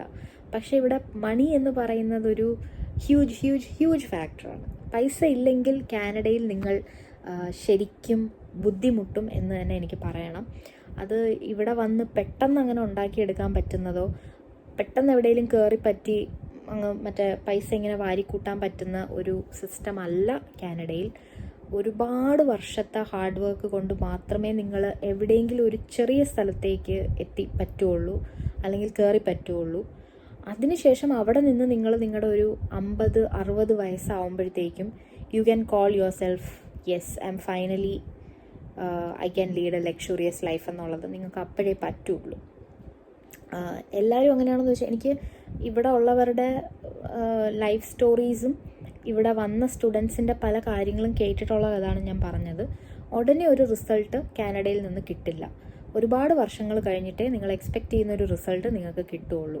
ഈ ഒരുപാട് വർഷം എന്ന് പറയുന്നത് മേ ബി നമ്മളൊരു മിഡിൽ ഏജ് ഒക്കെ കഴിഞ്ഞിട്ട് നമ്മുടെ നല്ല പ്രായം എല്ലാം കഴിഞ്ഞിട്ടായിരിക്കും നമുക്കൊരു നല്ലൊരു പൊസിഷനിൽ നമ്മൾ എത്തുന്നത്. അപ്പോൾ എന്നെ സംബന്ധിച്ച് എൻ്റെ നല്ല പ്രായം എനിക്ക് മാക്സിമം ഹാപ്പി ആയിട്ടും സാറ്റിസ്ഫൈഡ് ആയിട്ടും കംഫർട്ടബിൾ എന്ന് പറയുന്നത് കംഫർട്ട് സോൺ അല്ല ഞാൻ ഉദ്ദേശിക്കുന്നത്, കംഫർട്ടബിളായിട്ട് പോവുക എന്നുള്ളതാണ്. എൻ്റെ മെൻ്റൽ ഹെൽത്തും ഫിസിക്കൽ ഹെൽത്തും എല്ലാം ഇമ്പോർട്ടൻ്റ് ആണ്. അപ്പം അതുകൊണ്ട് തന്നെ എനിക്ക് ഇവിടുത്തെ ഒരു സിറ്റുവേഷനുമായിട്ട് ഒത്തുപോകാൻ പറ്റുമെന്ന് എനിക്ക് തോന്നിയിട്ടില്ല ഇതുവരെ. സോ ഇതിൻ്റെ പിന്നിൽ ഈ പറയുന്ന പോലെ ലോൺ എടുത്ത് വന്നത് കാരണം അത് തിരിച്ചടയ്ക്കാതെ പോകാൻ പറ്റില്ല എന്നുള്ള സിറ്റുവേഷനിൽ നിൽക്കുന്നവരുണ്ട്. ഫോർച്ചുനേറ്റ്ലി എനിക്ക് ഈ പറയുന്ന പോലെ ഒരു ബേർഡൻ എന്നുള്ള രീതിയിൽ ഇല്ലാത്തത് കൊണ്ടാണ് എനിക്ക് തിരിച്ചു പോകാൻ പറ്റുമെന്നുള്ളൊരു ഡിസിഷൻ എടുക്കാൻ പറ്റുന്നത്. ബട്ട് അതർവൈസ് ഈ പറയുന്ന പൈസ അതെന്നെ സംബന്ധിച്ച് എനിക്കതൊരു കടമാണ്. ഇത്രയും രൂപ ആയെന്നുള്ളത് ഏകദേശം ഒരു 20 ലക്ഷം രൂപ അടുപ്പിച്ചാകുമല്ലോ നമ്മൾ ഈ വരുന്നതും ഇതിൻ്റെ പ്രിപ്പറേഷൻസും ബാക്കി കാര്യങ്ങൾക്കൊക്കെ. അപ്പോൾ അത് എന്നെ സംബന്ധിച്ചൊരു വലിയൊരു ഫാക്ടറാണ്, എൻ്റെ ട്യൂഷൻ ഫീസും കാര്യങ്ങളുമൊക്കെ. പക്ഷേ അതെന്നെ സംബന്ധിച്ച് അതെനിക്കൊരു ഹ്യൂജ് ബേർഡനായിട്ട് എൻ്റെ തലയിൽ ഇല്ലാത്തത് കൊണ്ടും എൻ്റെ പേരൻസ് അത് ചെയ്യാനുള്ള എല്ലാ സംവിധാനങ്ങളും എല്ലാം ഉള്ളത് കൊണ്ടും fortunately I can take a decision that I don't want to stay here എന്നുള്ളത്. സോ ഇതാണ് എനിക്ക് പേഴ്സണലി കാനഡയെ പറ്റി തോന്നിയിട്ടുള്ളതും. ഇങ്ങോട്ട് വരാൻ പ്ലാൻ ചെയ്യുന്നവരോട് ഇനി തൊട്ട് പ്ലാൻ ചെയ്യുന്നവരോട് എനിക്ക് പറയാനുള്ളത്, നിങ്ങൾ ദയവ് ചെയ്ത് അന്വേഷിക്കുക നല്ലപോലെ. കാനഡയിലുള്ളവരോടോ അല്ലെങ്കിൽ ഇൻ്റർനെറ്റ് വഴിയോ ന്യൂസ് വഴിയോ സംഹൗ ജെനുവിനായിട്ടുള്ളൊരു ആളെ തപ്പിപ്പിടിച്ച് അയാളുടെ അടുത്ത് റിയൽ പിക്ചർ എന്താണെന്നുള്ളത് നിങ്ങൾ ദയവ് ചെയ്ത് ചോദിക്കുക. എന്താണ് ഇവിടുത്തെ ജോബ് കണ്ടീഷൻ, എന്താണ് ഇവിടുത്തെ ഒരു എക്സ്പെൻസിൻ്റെ ഒരു സ്ഥിതി എങ്ങനെയാണ്, ഇവിടുത്തെ ലിവിങ് കണ്ടീഷൻസ് എങ്ങനെയാണ്, ഇതൊക്കെ ഒന്ന് ചോദിച്ചറിഞ്ഞ് നിങ്ങൾക്ക് ഹാൻഡിൽ ചെയ്യാൻ പറ്റുമെന്ന് ഉറപ്പുണ്ടെങ്കിൽ മാത്രം വരിക. And if you are married, ഇവിടെ വരുന്ന 3/4 പേരും majority of the people they are married. ആണുങ്ങളായിക്കോട്ടെ പെണ്ണുങ്ങളായിക്കോട്ടെ മിക്കവരും മാരിഡാണ്. അപ്പോൾ പലർക്കും ഈ സ്പൗസ് വിസ കിട്ടാതെ ആയിട്ട് അവരിപ്പോൾ തിരിച്ചു പോകാൻ പ്ലാൻ ചെയ്യുന്നവരുണ്ട്. ബിക്കോസ് വൈഫിനും കുട്ടിക്കും ഒന്നും വിസ കിട്ടുന്നില്ല. അവർ പിന്നെ അവർക്ക് വിസിറ്റിംഗ് വിസ എടുത്ത് അവർ വന്നിട്ട് കുറച്ച് നാൾ ഇവിടെ നിന്നിട്ട് അവരെല്ലാവരും 3 പേരും കൂടെ തിരിച്ച് ഇന്ത്യയിലേക്ക് തിരിച്ചു പോവുകയാണെന്ന് ഡിസിഷൻ എടുത്ത് നിൽക്കുന്നവരുണ്ട്. സോ നിങ്ങൾ ദയവ് ഇത് അന്വേഷിക്കുക പ്രോപ്പറായിട്ട്.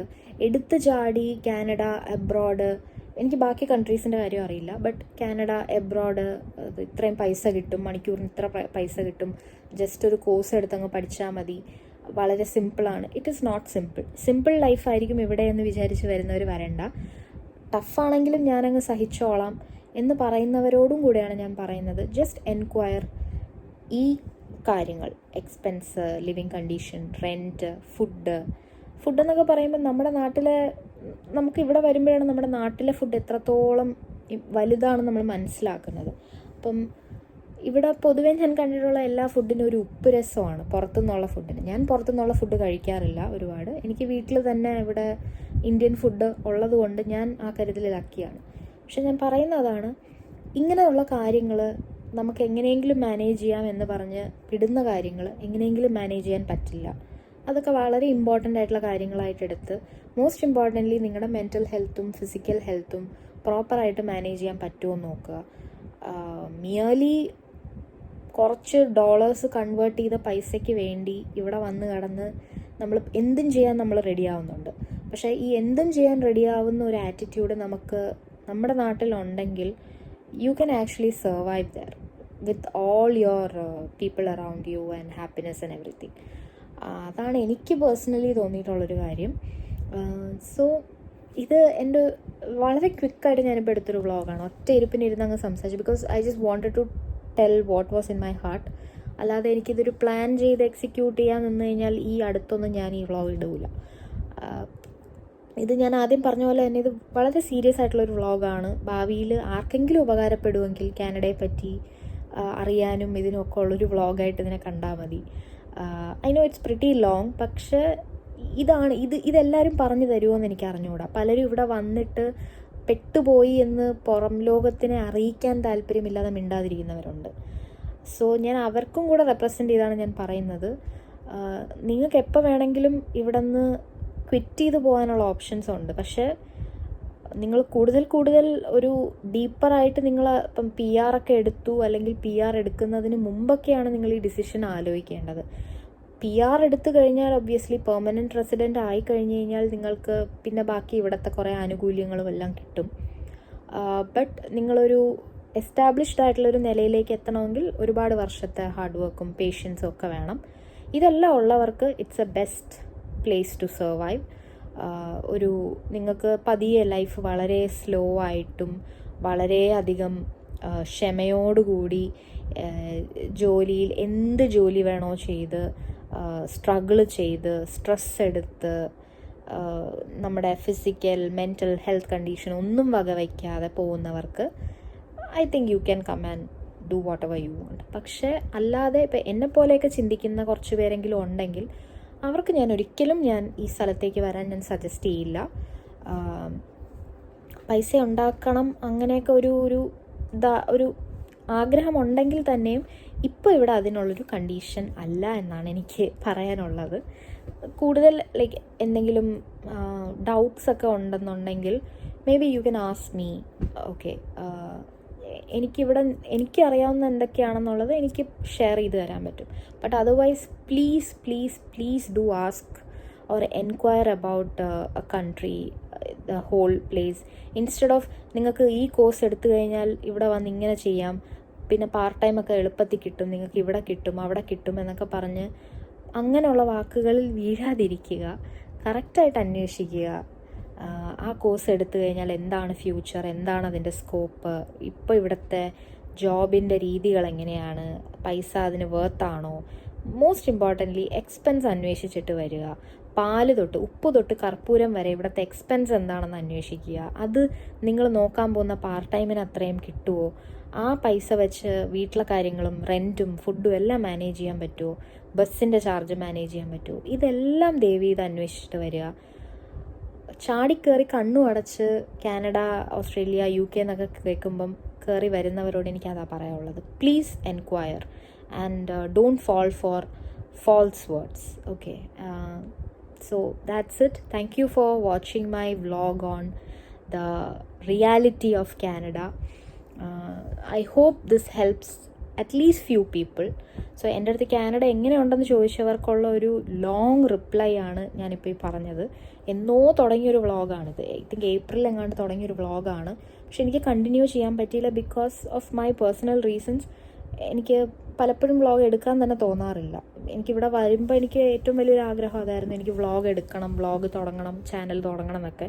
പക്ഷേ എവിടെയൊക്കെയോ എനിക്ക് അത് കണ്ടിന്യൂ ചെയ്യാൻ പറ്റുന്നില്ല, എനിക്ക് ആ വ്ളോഗ് എടുക്കുന്ന ഒരു ശീലം. അപ്പം ഐ തിങ്ക് ഇതൊരു വളരെ പ്ലെയിൻ വ്ളോഗാണ്. എത്ര വ്യൂവേഴ്സ് കിട്ടുന്നൊന്നുള്ളത് എൻ്റെ കൺസേൺ അല്ല. ബട്ട് ആരെങ്കിലും കാനഡയിലേക്ക് വരാൻ പ്ലാൻ ചെയ്യുന്നുണ്ടെങ്കിൽ ദയവ് ചെയ്ത് ഇത് കാണുക, ഇതാണ് ഇവിടുത്തെ അവസ്ഥ എന്ന് മനസ്സിലാക്കുക. And then you can come and do whatever, or just don't opt to come. If you are already here and if you have a choice, നിങ്ങൾക്കൊരു ചോയ്സ് ഉണ്ട് തിരിച്ചു പോകാനാണെങ്കിൽ ഡെഫിനറ്റ്ലി ഗോ ബാക്ക്. അല്ലാതെ നാട്ടിൽ നിന്ന് പ്ലാൻ ചെയ്യുന്നവരാണെങ്കിൽ ഞാൻ പറയുന്നത് ഈ സമയം നിങ്ങൾക്ക് വരാൻ പറ്റിയ സമയമല്ല. ഭാവിയിൽ റൂൾസൊക്കെ മാറി എല്ലാം ഒന്ന് ഓക്കെ ആവുകയാണെങ്കിൽ അപ്പോൾ നിങ്ങൾ ചിന്തിക്കുന്നതായിരിക്കും നല്ലത്. Currently this is not the right time. Okay, so I think that's it. Thank you for watching my video and do like, share and subscribe to my channel. Bye.